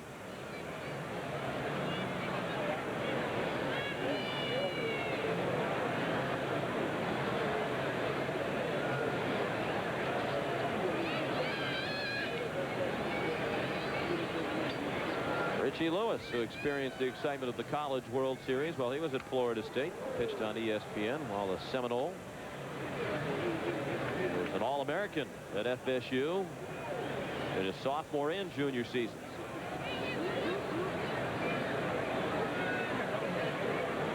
Led the nation in strikeouts, good Lewis, in 1987.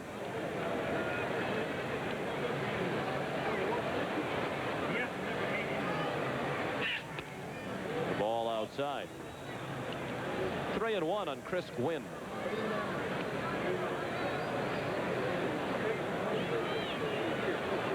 Dodgers batting in the 7th. They lead 4-1. They're now out hitting the Marlins 8-4.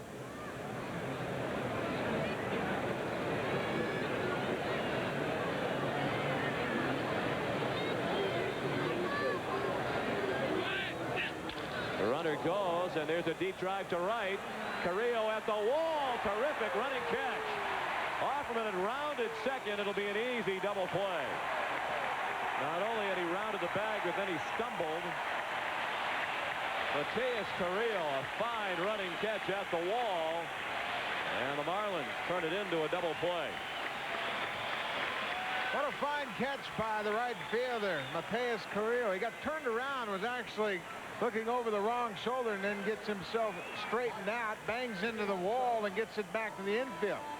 Offerman's running on the play.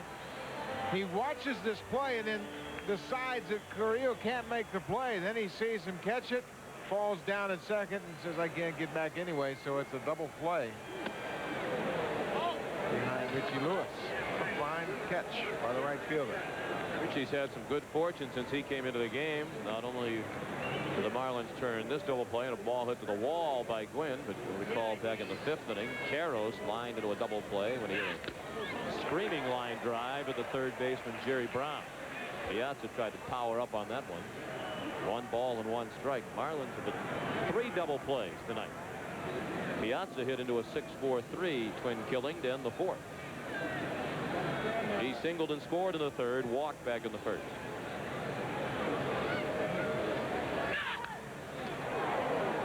John, many coaches and managers will tell you as a base runner, when you're off and running on a hit and run like that and a left-hander hits the ball on the line behind you, you might as well keep on running because you're not going to get back anyway. It was hit so sharply, the long running catch by Carrillo, and Tommy Lasorda says, man, oh man, we're hitting everything on the button, but we can't catch a break, can't find a hole. Fastball high. Piazza checked his swing. They appealed down to first. Frank Pulley said it was not a swing. 2 balls and 2 strikes.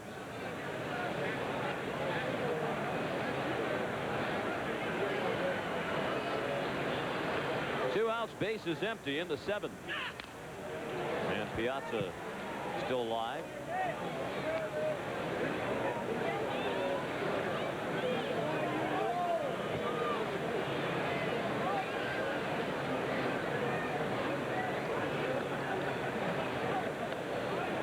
Dodgers with all 4 of their runs in the third. 3-run homer by Wallach. RBI for Ingram on a fielder's choice. Marlins run was in the first. Jeff Conine, a single, drove in Chuck Carr. Started the inning with a single. Piazza called out. He thought the pitch was inside. That ends the inning. Richie Lewis has pitched 3 scoreless innings of relief. He has struck out 2. Stretch time in Miami. The Silver Bullet takes us to Montreal. Jeff Fassero facing opposing pitcher Brian Williams in the 2-all game, and he nubs it through the left side. Here comes Bagwell. Here comes Caminiti. They had both homered back-to-back on consecutive pitches earlier in the game. Now they put Williams up 4-2. That's the way it stands. They go to the bottom of the 6th as Houston's trying to take over first in the Central Division if they win. Back to our game in Florida. Thanks, Gary. 7th inning stretch for the crowd of over 37,000 here. And the Dodgers lead 4-1. Tommy Lasorda has made changes, trying to shore up his defense for the final innings. He put Corey Snyder into the game in right field. Snyder now in right. And the starting right fielder Henry Rodriguez has moved to left. Chris Gwynn is out of the ball game. Snyder will bat in Gwynn's spot in the batting order, the 2nd spot. Last night on ESPN, another great night of hockey action. Alexei Kovalov's power play goal in the 3rd period, set up brilliantly by Brian Leach, put the Rangers ahead to stay and put New York 1 win away from its first Stanley Cup since 1940. The Rangers can close it out tomorrow night on ESPN as we bring you Game 5 of the Stanley Cup Finals, 8 Eastern Time from Madison Square Garden. Think there'll be a little energy in that crowd tomorrow night for the New Yorkers? What a big year in New York sports. And Rangers, Yankees having a big year. Kurt Abbott, deep drive, right center, at the wall, off the wall, and it bounces over the head of Mondesi. At least 3 for Abbott, and he'll stop there with his team trailing by 3.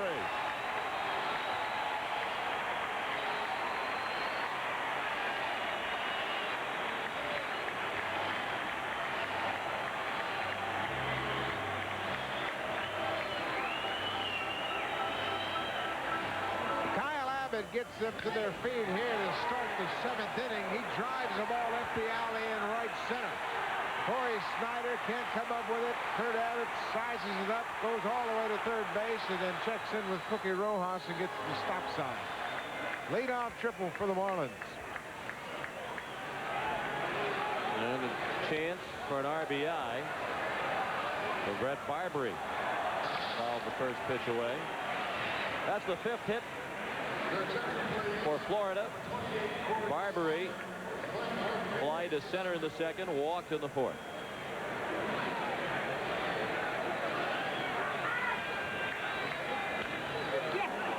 That will get the run in. Ingram takes the out at first. It's 4-2 Los Angeles. 20th RBI of the season for Brett Barbary.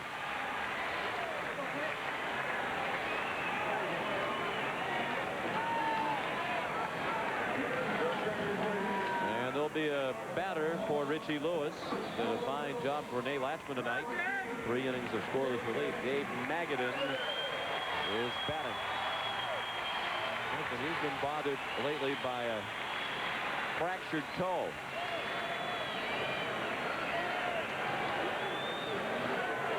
He says he's at 70%. Mr. Trainer Larry Starr says you're not at least 80%. You're on the disabled list. So he's upgraded Dave's estimate by a little bit. You see what Magadan's done this year. A homer, 13 RBIs. As a pinch hitter, he's 3 for 6.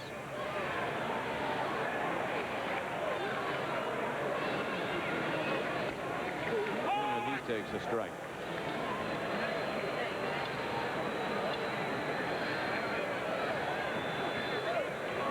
Billy Frazier is warming up in the Florida bullpen. Left-hander Yorkis Perez is also down there throwing. 2 balls and a strike on Magadan. Fractured little toe in his left foot. That's an epidemic. Luis Aquino, one of the Marlins pitchers, just went on the DL with a fractured little toe in his right foot. He did it walking into a table in his hotel room in Houston a few days ago. 2 balls and 2 strikes on Magadan. Magadan. Former New York Met, Seattle Mariners.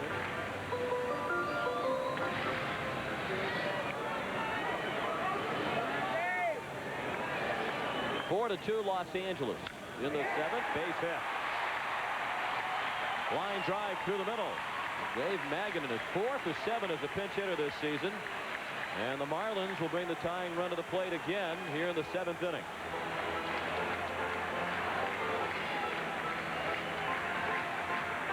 Candiotti is throwing. Undoubtedly, that's just some work between stripes. Darren Dreifert on the right of your screen. The reliever warming up.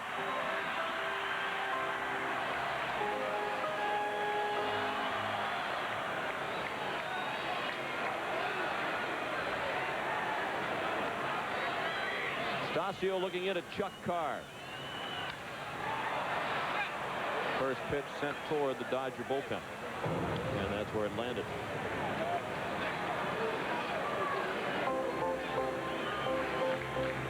Candiotti was just throwing evidently. Osuna takes over for him, the left-hander.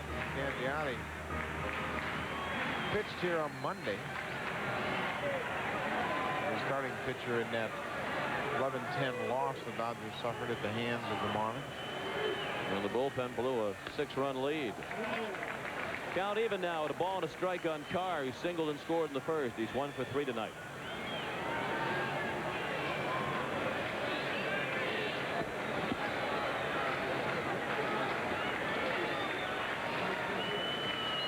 Tying run at the plate in the home half of the 7th. Ball 2. Carr's had a fine offensive year. They've been after him to improve his defense. Missed a couple of cutoff men in that 11-10 game Monday night. He's made 4 errors in center field this year. That's the National League high for errors by a center fielder. Ray Langford of St. Louis has also made 4.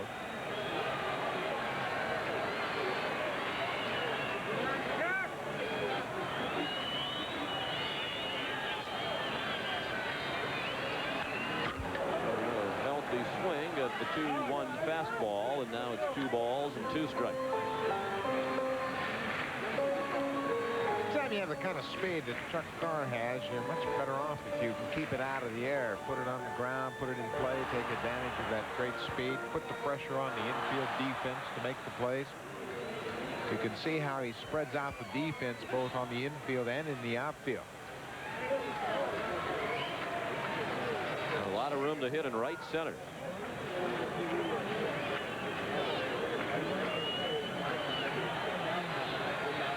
The 2-2. Half swing, tapper down the line, it bounced foul. Fortunately for Carr, who is going to be an easy out at first base. Tommy Lasorda's starter is approaching 100 pitches. Estacio has now thrown 98 on a very warm and humid night. It was 90 degrees at game time. It doesn't feel like it's gone down very much.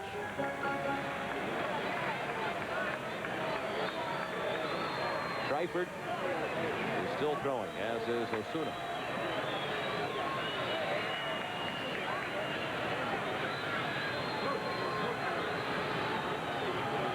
Another 2-2 and another half swing. He got it by the mound. They'll have to execute, and they do.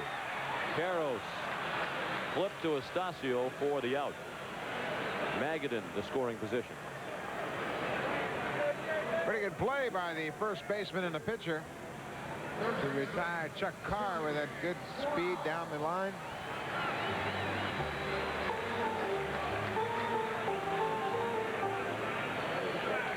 It's now Jerry Brown trying to dump one to the outfield and get the Marlins within a run.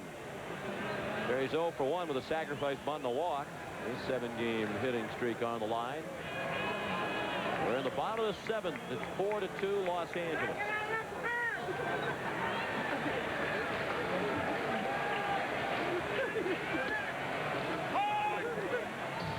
And a strike on Brown.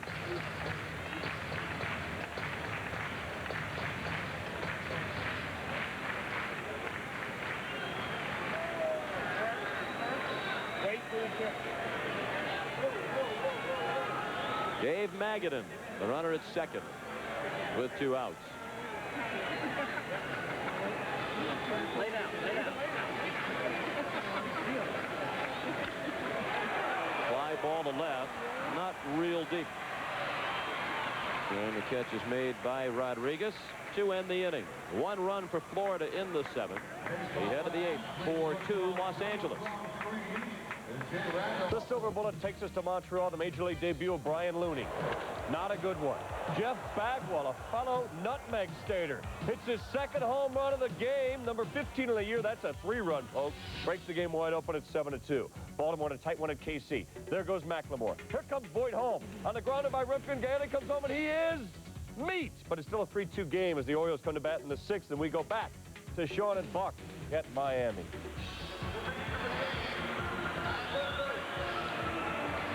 Thank you, Gary. With those 4 runs batted in tonight, Jeff Bagwell has overtaken the Dodgers' Mike Piazza for the National League lead in runs batted in by a margin of 56-54. It's the Dodgers by 2 as we go to the 8th. And Willie Frazier is the new pitcher for the Marlins.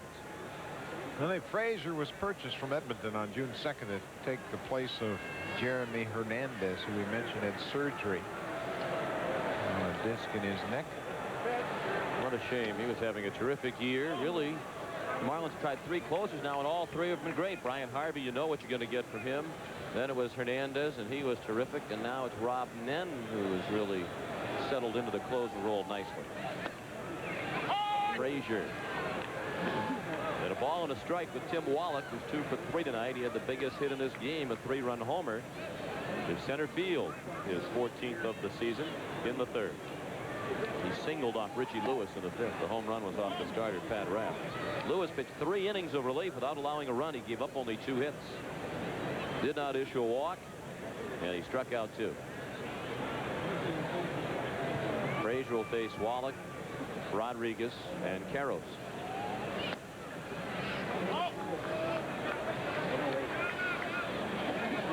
Frazier, a 30-year-old right-hander from Newburgh, New York. Marlins are his 4th Major League team. Came up with the Angels, then with Toronto, St. Louis, now Florida.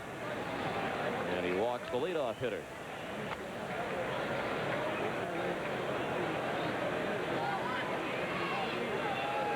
Well, Latchman's had pretty good work out in the bullpen, particularly from Lewis tonight with 3 innings.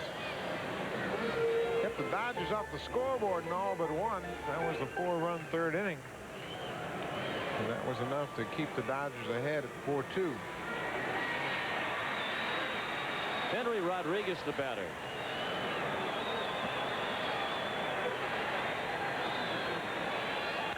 He swings away and hits a pop-up. Magadan, who remained in the game after the pinch hit, made the catch for the 1st out of the inning. That means Frazier would bat 9th in the 8th inning. Magadan into the ball game. Frazier would bat in Brown's spot as he has departed. Wallach still at 1st with 1 out.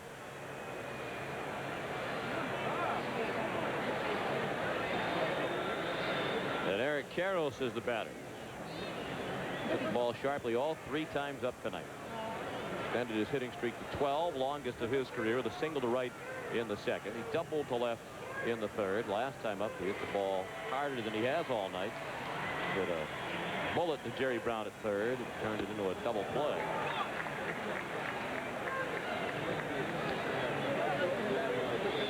We're in the 8th inning. It's 4-2.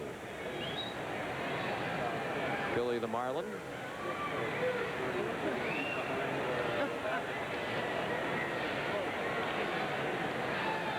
Wouldn't mind if he came by here with that big squirt gun with as hot as it is here tonight. They're not complaining about it, are they? No. I understand why they'd want a retractable dome in this part of the country. Midsummer months. This is still early June. It's supposed to get hotter here. That's hard to believe. Karros with his 2 for 3 tonight, now over 300. Started the night at 296, up to 301.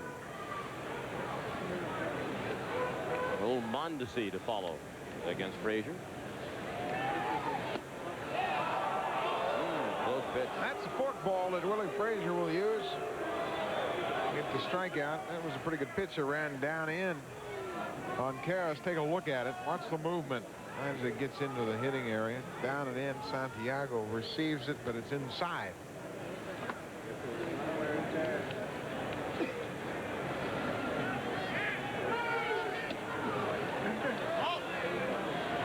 Two balls and 2 strikes. The Golden Greek, as Tommy Lasorda calls Eric Carroll.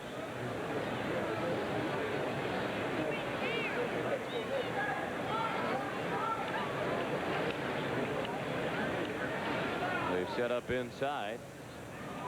And that's a call. 3rd strike. Frazier put it right into the mid of Santiago for the 2nd out of the inning. Well, he went inside with a forkball, comes back inside with a fastball, and this time he gets the call. This is the inside corner. It's first strikeout for Frazier in this, his first inning of work. And tonight you can sweat right through your hat. You can understand why Tommy Lasorda hasn't been wearing his tonight. A shot of Willie Frazier sweating right through the lid. Now Mondesi. Signed by the Dodgers when he was 15 years old. Signed by Dodgers Vice President Ralph Avila, who runs the Dodger Academy in the Dominican Republic. Ralph said it was the quickest decision I've ever made. One look at Mondesi and knew that he wanted him in the Dodgers organization. Brett Butler says Mondesi has the best arm of any outfielder he's ever seen.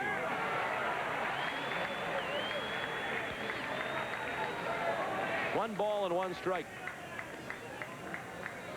Well, we mentioned Mondesi and the comparisons that both Reggie Smith and Tommy Lasorda have drawn between the late great Roberto Clemente. There you see Brett Butler. He has high expectations for the young Dodger rookie Mondesi. Tommy Lasorda spent a lot of time in spring training working with Mondesi on how to hit the breaking ball. Tommy himself literally threw Mondesi hundreds of breaking balls down Vero Beach. Tommy still likes to go out there and throw BP. And likes to show off his left-handed breaking ball.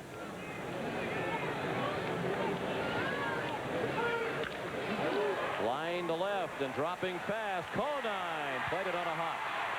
Crowd thought he caught it. But Joe West, the third base umpire, was not fooled. He trapped it. So Mondesi has a hit, and he's extended his hitting streak to 13 games.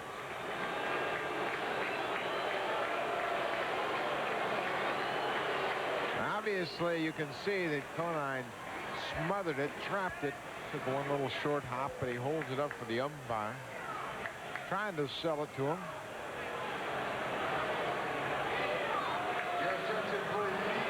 Good try to no avail, and the Dodgers threaten with 2 outs in the 8th inning. They have first and second. Gary Ingram due up, but Dave Hansen has been introduced to pinch hit Frank Rehberger. The pitching coach goes back to the mound.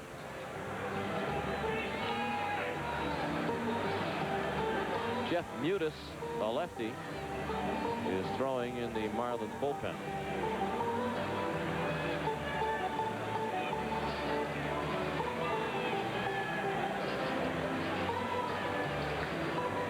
There's Mutis, former Cleveland Indian. 4-2 Los Angeles in the 8th, and very important from the Florida Marlins perspective. They plan on coming back to retire Dave Hansen and hold off the Dodgers. Can't afford to fall any further behind tonight. Hansen is 4 for 14 as a pinch hitter. Set the Dodger record for pinch hits last year. And I'm sure Frank Rehberger, the pitching coach, just a reminder for Willie Frazier on the strengths of Dave Hansen.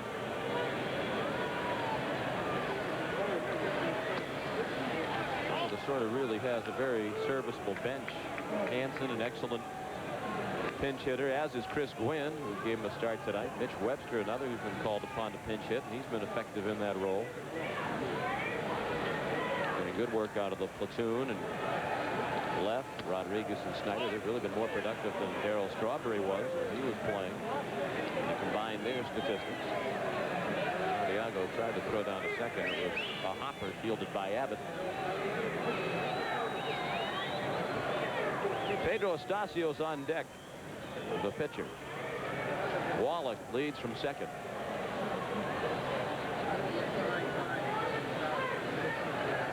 Frazier wants Santiago to run through the signs again. Mondesi is aboard at first with 2 outs. 8th inning, 4-2 Los Angeles. The 2-0 to Hansen. In the air, center field. Room for Carr. The Dodgers strand 2. Those are the first runners that they've left on since the 3rd inning. Bottom of the 8th upcoming, 4-2 Los Angeles. Welcome back to Miami for ESPN Wednesday Night Baseball, presented by Coors Light. First half of our ESPN Wednesday Night doubleheader coming to you from Joe Robbie Stadium, where the Dodgers lead the Marlins 4-2 as we head to the bottom of the 8th. One change for the Dodgers. Eddie Pye is in at second base as Dave Hansen hit for Gary Ingram. Pedro Estasio's gone all the way. His first pitch of the 8th inning, a ball to Matias Carrillo, who's 0 for 3. Dodgers will be very pleased with the outing they've gotten from Estasio tonight in light of his previous 2 starts. Dribbled down the line. Karros, an easy play, 1 out. Estasio in his last 2 starts pitched a total of 6 innings, allowed 13 hits and 13 runs. So he's turned it around a bit here tonight, holding the Marlins to just 6 hits and 2 runs. Left fielder, Jeff Conine. There's Eddie Pye, the second baseman. Pye was just called up from Albuquerque on the 2nd of June. Picked up his first big league hit Friday night against Tom Glavine. Good for him. He's been clanging around in the Dodger organization quite a while, since 1988. Chance to play, and he's taken advantage of it.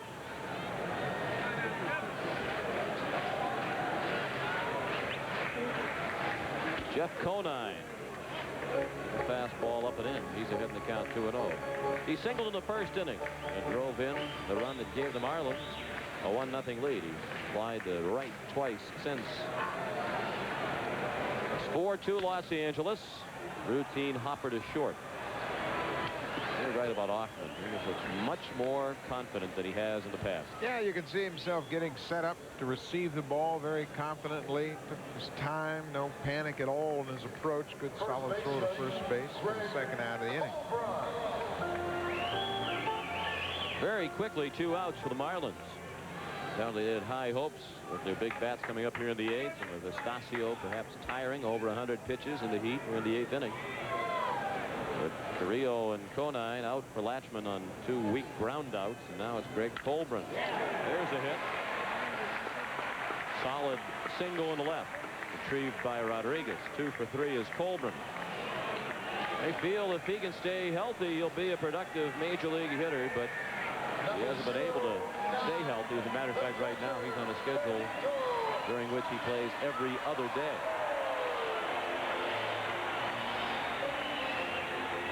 Rene Latchman keeps all kinds of charts and stats, sits in his office and goes over them each day before the game to see if there are any good matchups or bad matchups he should be aware of. Tying run at the plate several times tonight. The Marlins have had a chance to tie it with 1 swing of the bat.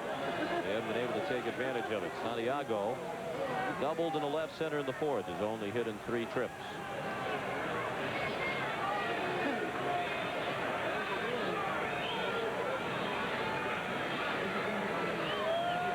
Two outs. Colburn at first. 8th inning, 4-2 Los Angeles. Coming up at a half hour from Seattle here on ESPN, the Mariners host the Cleveland Indians. Joining Joel Myers and Jim Cott for that ball game. Griffey Jr., 2 homers in his last 2 nights. After going 8 games without one. No long ball surrendered by Estacio tonight. Only 7 hits and 7 2/3. The next pitch will be number 110.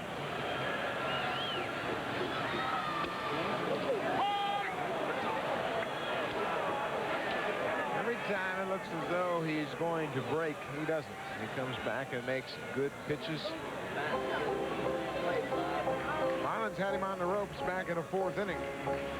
After a 2-out walk to load the bases, Estacio got pinch hitter Russ Foreman to pop up on the infield. Santiago looked like he had a pretty good pitch to hit, and he fouled it off. The catcher Piazza came out of his shoes, didn't he? That hanger lit up his eyes. He thought he could take a shot, tie this thing up.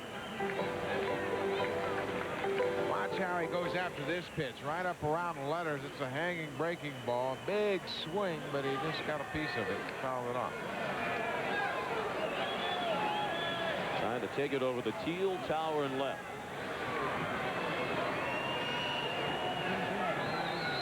The 1-2 pitch. Low.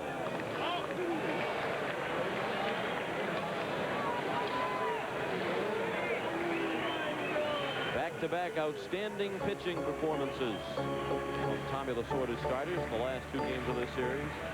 Ramon Martinez, a 3-hit shutout last night. Estacio has pitched into the 8th inning tonight and is working with a 4-2 lead. Now his 2-2 offering. Weakly to second for Eddie Pye. And that ends the inning. Marlins have stranded at 7. And we go to the 9th. The Dodgers still lead by 2.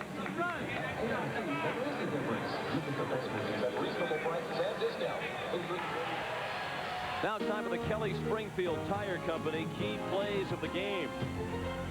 Without question, the key play of the game came in the Los Angeles 3rd. Pat Rapp, the Florida starter, wrapped by this 3-run homer off the bat of Tim Wallach. Made it 3-1 Los Angeles. They scored another run later in the inning. Estacio has done a good job pitching out of some difficulty tonight. He hasn't relied too heavily on the strikeout. He did fan Carrillo to end the 5th. And it's 4-2 as we go to the 9th. First pitch from Willie Frazier. A ball to Estacio, so without the pinch hitter, Tommy Lasorda clearly is going to give Pedro a chance to start the 9th, and he hopes finish it himself. You can understand why he would want to stay away from the bullpen. Provided no relief of late for Los Angeles. Estacio, Offerman, and Snyder due up here in the 9th inning. Well, the bullpen didn't work in last night's game with Pedro Martinez throwing that 3-hit shutout at the Marlins. Estacio looking for his 3rd complete game of the season in the bottom of the 9th inning. There's Pedro Martinez, outstanding performance. Ramon Martinez, of course.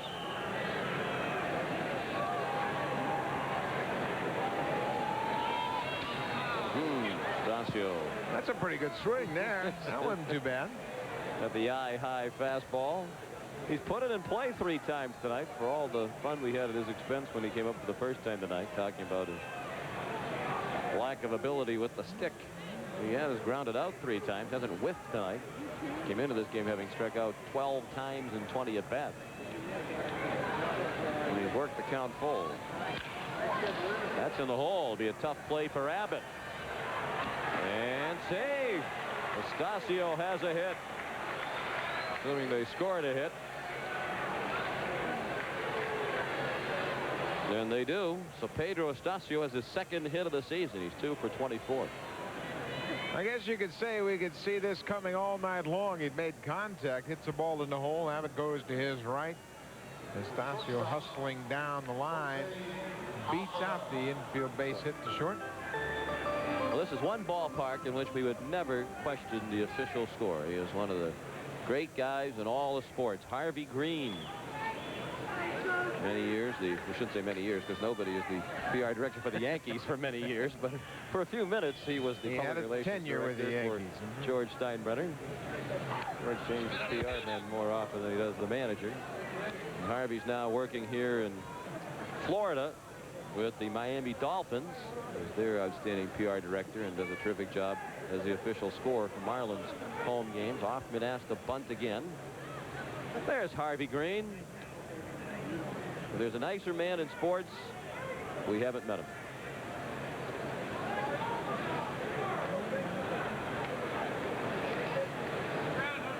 Harvey ran the Boston Marathon back in April. Finished in under 5 hours. Offerman lays down the sacrifice. Frazier through to Barbary. 1-4 the scoring of the sacrifice. The Dodgers have that insurance runner. Estacio in scoring position with 1 out in the 9th as Los Angeles tries to build on a 4-2 lead. Well, Offerman gets the bunt down. Moves the runner over. So he'll be pleased with that.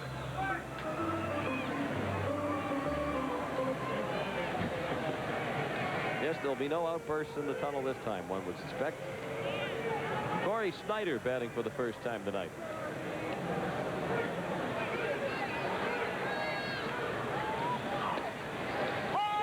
Mentioned the platoon and left of Snyder and Rodriguez coming into tonight's ball game. They combined for 11 homers and 40 runs batted in, and certainly that's ahead of the pace that Strawberry had been giving them the last couple of years.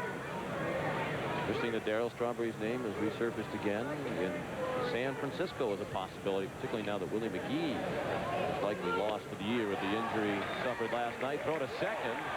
Estacio trying to scurry back, and he jammed his leg into the bag quite sharply, but no signs of any pain. Well, perhaps just a little grimace from Estacio. Well, he hasn't been on base that often. Watch how he strays too far away from the bag at second. Barbary sneaks in behind him, and then he really hits the base hard. A lot of pressure on that right knee. Snyder swings and misses for strike 3. That's the second out of the inning. Second half of our Wednesday night doubleheader here on ESPN. Cleveland versus Seattle. Said earlier, Ken Griffey Jr. 2 homers in the last 2 games after going 8 games without one, on a pace to hit 69.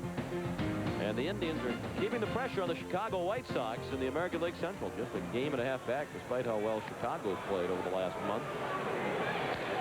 They will intentionally walk Mike Piazza. Will the Marlins and take their chances with Tim Wallach, which is certainly a gamble the way Wallach has swung the bat tonight.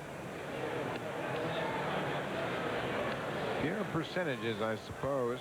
Piazza with 54 ribbies. And put him on and work the Wallach, although Wallach has been the hot hitter tonight. He sure has been. The big 3-run homer and a single. Wallach's driven in 45 this year. We've seen Renee Latchman at those charts all night long. As Buck says, he has the percentages on every possibility. He's always done that. He's a coach or a manager.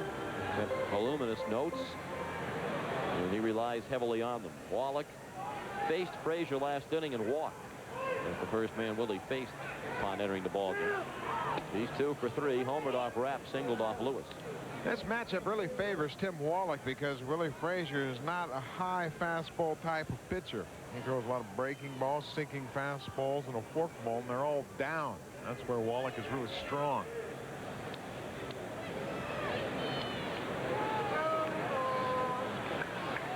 The 1-0 is a strike on the outside corner.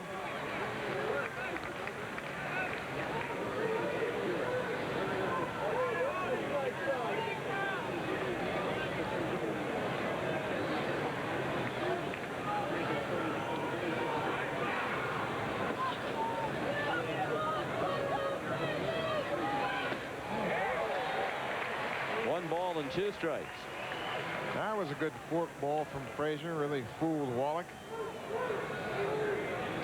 The fork ball is meant to look like a fastball, and then the break takes it out of the strike zone.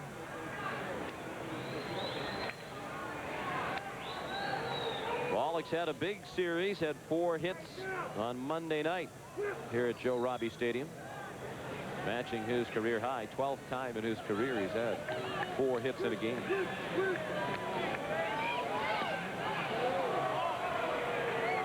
In his appearance tonight, Tim's now played 1,811 games in his career at third base.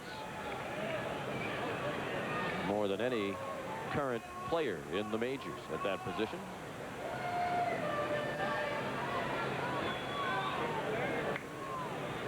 (4-2) Los Angeles. They're trying to add to the lead in the ninth.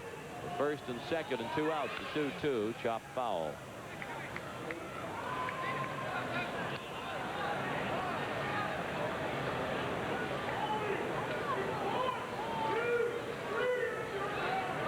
The pitcher, Estacio, started the inning with an infield single, was sacrificed to second. And Piazza was intentionally walked. Snyder struck out for the second out prior to the walk to Piazza. And Willie Frazier delivers another 2-2 pitch way outside and low. Santiago thought about a throw down to first and had Piazza scurrying back to the bag. You always got to be alert with Santiago behind the plate. Piazza was thinking about that, and he hustled back in and eliminated any chance for Benny to throw him out. And he's going to go out and talk with Frazier here. Brett Barbery will come in. See Frazier covering his mouth. I don't remember you doing that when you caught all those years in the major league. It's kind of a new wrinkle, it seems, but becoming more popular with the comments at the mound of players covering their mouth with a glove. Very paranoid about hitters or on-deck batters reading their lips, talking about what they're going to throw. Might be overkill. Very important pitch. The runners will be going. And Frazier stepped off. Estacio, not an experienced base runner out there. They might be able to catch him. But they didn't. And Wallach continues to wait for the 3-2 from Willie Frazier.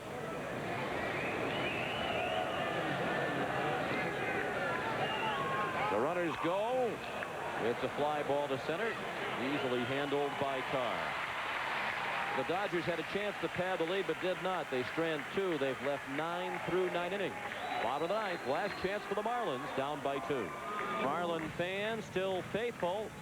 Their team coming up from the bottom of the ninth, trailing by 2. It's 4-2 in favor of Los Angeles. Baseball continues to be a big hit here in South Florida. The Marlins averaging better than 32,000 fans per home date. Ray Lashman says all they want to do this year is improve, and he says the fans are going to judge the improvement based on the wins or losses. Will we win more than the 64 we won last year? But he says he's not as concerned with if they actually beat the win total, though he thinks they have a great chance to do so. He just wants to see them play better and show signs of improvement. To see individuals improve and understand how it's going to be if they're going to turn this into a winning organization, the fundamentals of the game, and improve defensively.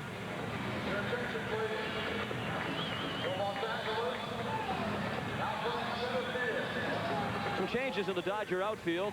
Tommy Lasorda looking for still more defense. Brett Butler enters the game as the center fielder. Brett was given a night off. To this point, they've got an off day tomorrow. Team flies to Chicago, and Brett was looking forward to that off day. He's going to get a chance to visit with his mom, Betty. And Brett wanted to say hi to Betty and say, see you tomorrow. Betty is battling cancer, and Brett sends along his good wishes, as do we. Raul Mondesi's moved to right field. His usual position. Corey Snyder has moved to left, where he has seen most of his action this year. The Dodgers have a strong defensive outfield in there as Abbott sends one deep down the right field line, slicing into foul ground. Mondesi couldn't get it. Had a play, but was running out of room. And he extended the arm, did not snare the fly ball of Abbott in his glove. Abbott's driven a couple of balls deep to the right side of the outfield. He tripled in the 7th inning up the alley in right center. And this time he drives one down toward the right field corner. Mondesi kind of tentative as he's not really sure where that wall is. Remember, he started out in the center. Moves into right with Butler coming on in the 9th inning defensively. Estacio trying to pitch his 3rd complete game of the season. Barbery's on deck, then the pitcher is due. 1-1 on Abbott. That triple the other way is only hit tonight. We had a little chin music from Pedro when spinning out of the way.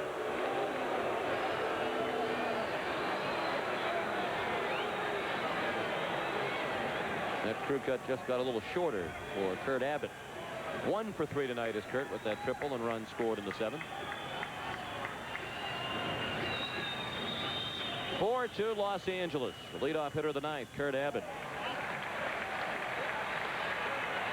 He was the Pacific Coast League All-Star shortstop last year at Tacoma in the Oakland organization.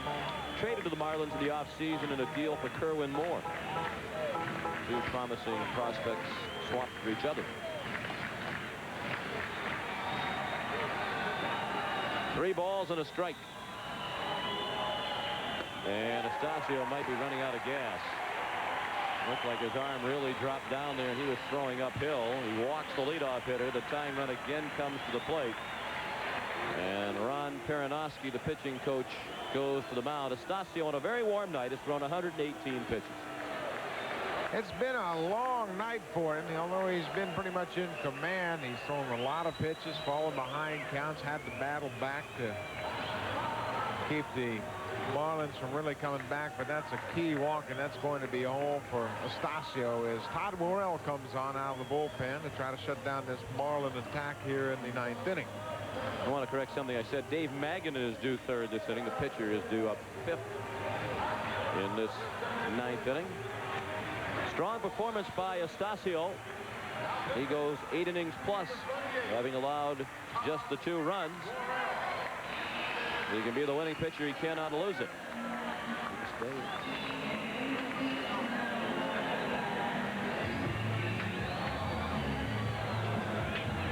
Well, Estacio, a little bit disappointed he couldn't finish off the ball game, but that leadoff walk was a sign for Tommy Lasorda that his right-hander was near the end of the road. So he'll turn it over to the big right-hander, Todd Worrell, who, as we mentioned earlier, has been on the disabled list with a pulled side muscle. Had nothing to do with his arm. Came off the DL on the 23rd of May. Pitched in 7 games. This will be his 8th game. He's picked up a win. They still say, well, he hasn't really cut it loose. Memories of that side injury still lingering a bit. But he has come back a long way from a couple of previous surgeries, elbow problems. Last year was a disappointment for him. His arm just wasn't as sound as they had hoped. Worrell working just in 35 ball games, had 5 saves for the Dodgers. And this season he has blown his last 3 save opportunities. 136 career save for Worrell.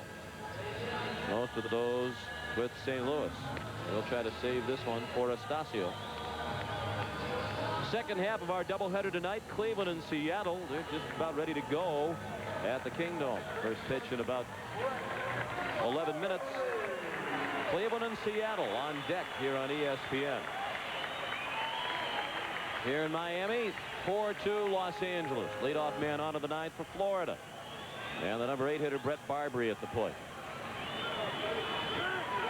Barbary's 0 for 2 with a walk in the 4th inning. He drove in a run with a ground out in the 7th. That brought Abbott in from 3rd.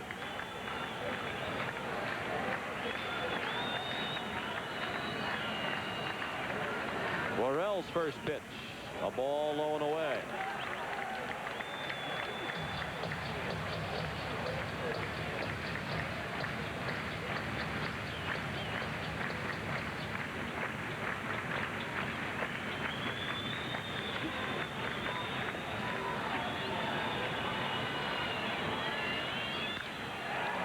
In the air, not deep. Butler comes in and makes the catch. 1 out. Third baseman,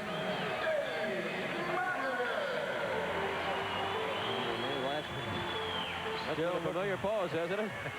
Still looking at that lineup guard on the wall. Trying to figure out what he's going to do as he gets to the 2 spot in the lineup. So the pitcher is batting right now. Darren Dreifert is again throwing in the Los Angeles bullpen as Magadan steps in. Magadan came up as a pinch hitter in the 7th, and and single to center. Stayed in the game as the third baseman. He's the tying run at the plate. Not noted for his power. The thing about a game-tying home run, Magadan has only one home run this year and 135 at-bats.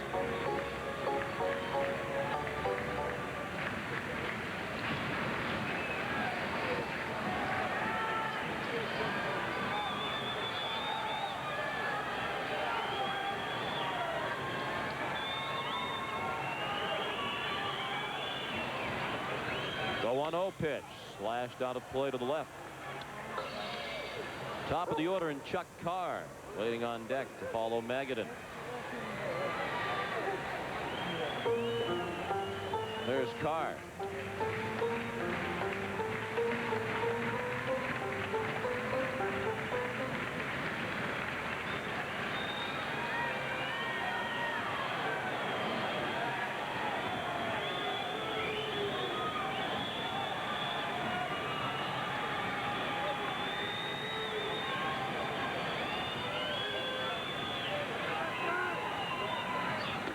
Ball low, 2-1.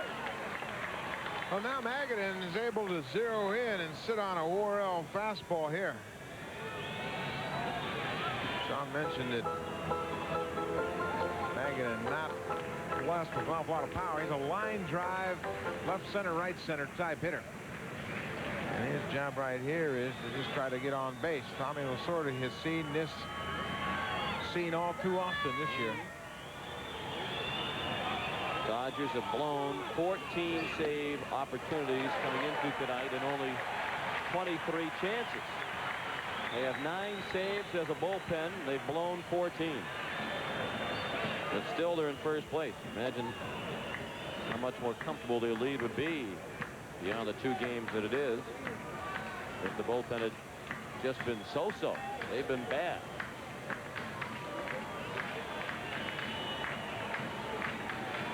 Fred Clare says there aren't any major moves upcoming to make the bullpen better. They're going to count on some of these pitchers who have done it in the past, straightening themselves out. Check swing, ball 4, no swing, said Joe West on the appeal.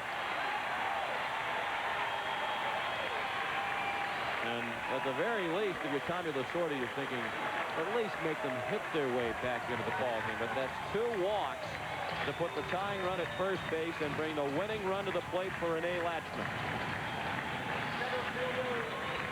Remember, the Marlins came back to win the opening game in this series in the 9th inning on Monday. That's Aaron Dreifert. Al Osuna standing ready in the bullpen. Chuck Carr's the batter. He's a switch hitter.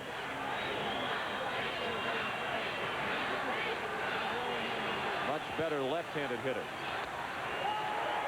Where Lasorda inclined to make a move, it would be to the lefty. And here comes Peronoski to the mound. Jesus Tavares, who had the game-winning hit Monday night, has moved into the on-deck circle to bat for the pitcher Frazier. Like Magadan ahead of him, Carr is not a home run threat, hasn't hit one this year.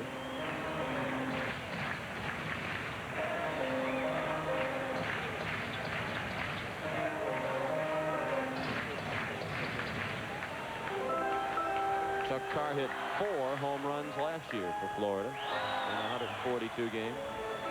Dodgers lead by 2. First half of our ESPN Wednesday night baseball doubleheader.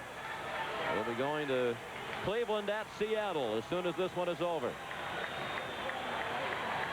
Rubber game of a 3-game series. Dodgers trying to hold on. Carr slashing, swing and a miss. 1 ball and 1 strike. He's 1 for 4. Singleton scored in the first. That wasn't a bad swing there, and a good fastball for Morel, but you might have questioned whether or not Carr would force him to throw a strike before you turned it loose. Shot to short slowly. With Carr running, they get just the out at second. Magadan erased. Abbott to third. Carr with excellent speed at first, representing the tying run, but now there are 2 outs in the Florida ninth. Well, they got a ground ball, but it's not a double play ground ball. Carr beats it into the ground, and you can see the acceleration down the first baseline. Not even a play. Well, we talked earlier about Rene Lachemann trying to harness some of his aggressiveness, Carr's aggressiveness, and they've been successful in accomplishing that this season. But the point you made is a good one. 1-0, pitcher really struggling. It's not as if Carr's going to get a cookie down the middle and jack one out of the park to win the game. He's not a power hitter. You'd think he might have waited to take the strike. Yeah, it's not like he's Mike Piazza with a 1-0 count, freewheeling and hoping to catch up to one. So now Tavares, who had the game-winning hit here on Monday night in the 11-10 Florida win. Jesus has been up 23 times with 4 hits, all of them singles. He's driven in 2 runs, 1 for 2 as a pinch hitter this season. 2 outs, bottom of the ninth, first and third for Florida. Los Angeles with a 4-2 lead. Carr takes second. They pay no attention to him. So now a base hit. It goes to the outfield. In all likelihood ties the game with Carr's speed. Interesting that they paid so little attention to him. Conceded the tying run in the scoring position with great speed.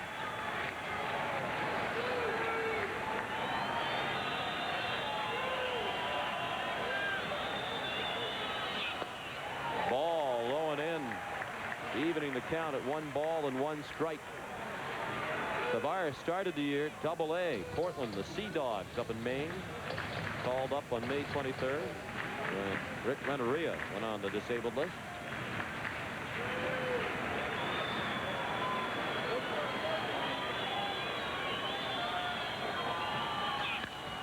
Down the left field line, slicing into the stands. And the Marlins are down to their final strike. Todd Worrell looking for his 3rd save of the season. As Sean mentioned, he's blown 4. The Dodgers have just 9 saves as a team.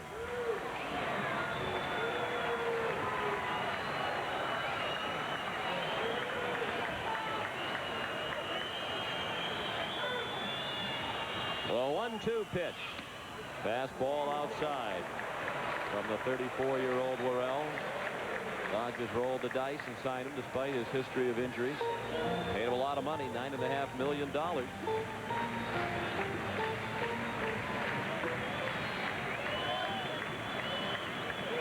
2 balls, 2 strikes on Jesus Tavares.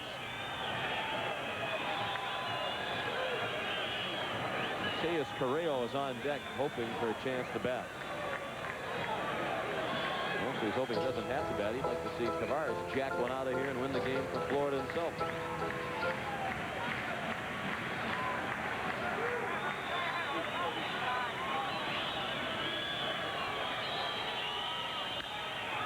Popped out of play. Worrell got that one up. And the 23-year-old from the Dominican Republic, Tavares, fouled it straight back. Well, it'd be a little different story maybe in 3 or 4 days for this ball club if they had Gary Sheffield in the heart of the lineup. He's a legitimate threat in situations like this, of course. He's going out on rehab tomorrow. They hope he'll join them in Pittsburgh on Sunday. Another 2-2. Line to left. And Snyder can't get it. Here comes Carr with the tying run. It's 4-4. And Tavares is safe at second, representing the winning run.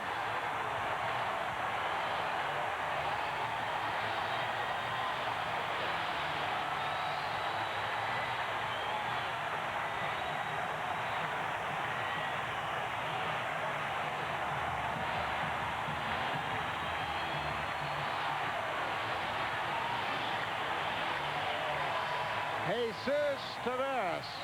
A 2-strike base hit to left field. Corey Snyder takes the gamble and tries to come up with a shoestring catch and can't do it. 2 runs come in. Take a look at Carr. No chance at all with his speed. He scores the tying run. And when the ball got by Corey Snyder, the winning run moved in to second base. So another blown save for Worrell, his 4th in as many appearances. And Tavares, the hero here in Florida again. He had the game-winning hit Monday night, the game-tying hit tonight. He'll have a chance to score the winning run. And going back to letting Chuck Carr walk in a scoring position with a tying run, he's a likely candidate to steal the base, 17 out of 19 this year, but he's surprised they just gave him that base and paid no attention to him. Yeah, I was surprised. Maybe they were just feeling like they didn't want to open up a hole on the infield, but he represents the tying run. He would still be on the base had they not allowed him to steal second base uncontested. You got to admire this Marlins team for the heart they've shown recently. They came back from 6 runs down in Monday, opener of this 3-game series, and it's not been an easy first couple of months of the season here in '94 for Todd Worrell. They scored the hit for Tavares, a single, credit him with 2 RBI, and charged an error on Corey Snyder as the ball got by him, allowing Tavares to reach second. We said earlier we wouldn't question Harvey Green the score because he is one of the all-time good guys. Kind of a tough error when a guy's coming in trying to make the catch on a game-saving play. Yeah, I guess you've got to justify the race runner getting to second base, and the way to do that is to give him an air in left field. So they'll look to Al Osuna to give them an opportunity to bat in the 10th inning. There are 2 outs, the winning run at second base. The scheduled batter, Mateus Carrillo, is being pinch hit for. Looks like with the right-handed batting, Mario Diaz making his way toward the plate.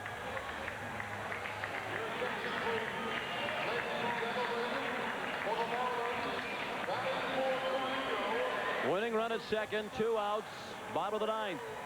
Mario Diaz batting for Carrillo, went 0 for 4 tonight. There's Tavares.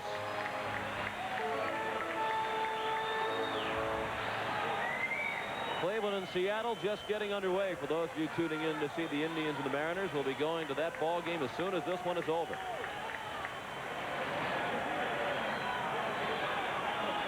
That was the first hit of the inning for Florida, and they've scored 2 runs. 1 charge to Astacio and 1 to Worrell. Diaz was playing in the Boston organization at Pawtucket, their AAA club. His agreement with the Red Sox, and if he was not called up by the end of May, they had to let him go free agency. He did. He was signed by the Marlins. He drives it foul into the stands and right. Maya had 3 hits in Monday's ball game. He started that game at shortstop. 3 for 4, drove in a pair.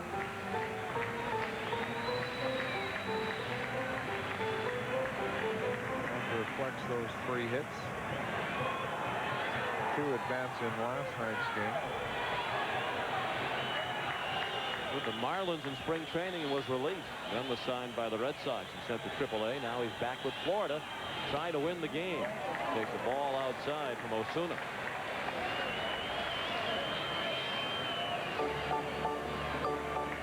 Chucky Carr scored the tying run. Driven in by Tavares, who wants to score the winning run. 4-4 in the 9th. 2 outs. 4-10-1 for Los Angeles. 4-8-1 for Florida. Osuna's 1-2. Up and away. Mario Diaz.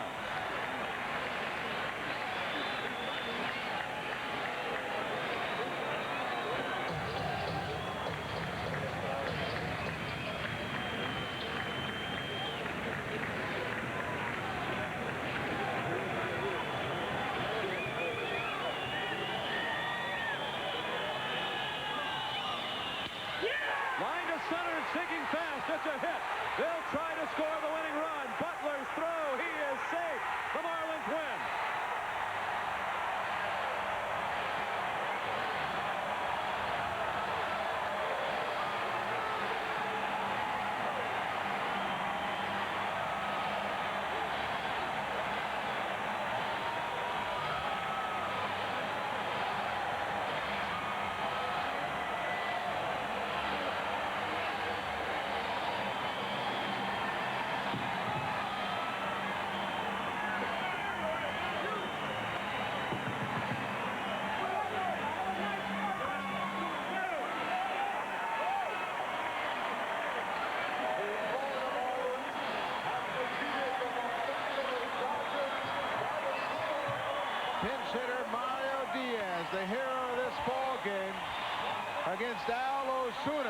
It's a breaking ball away from him, hits it into center field.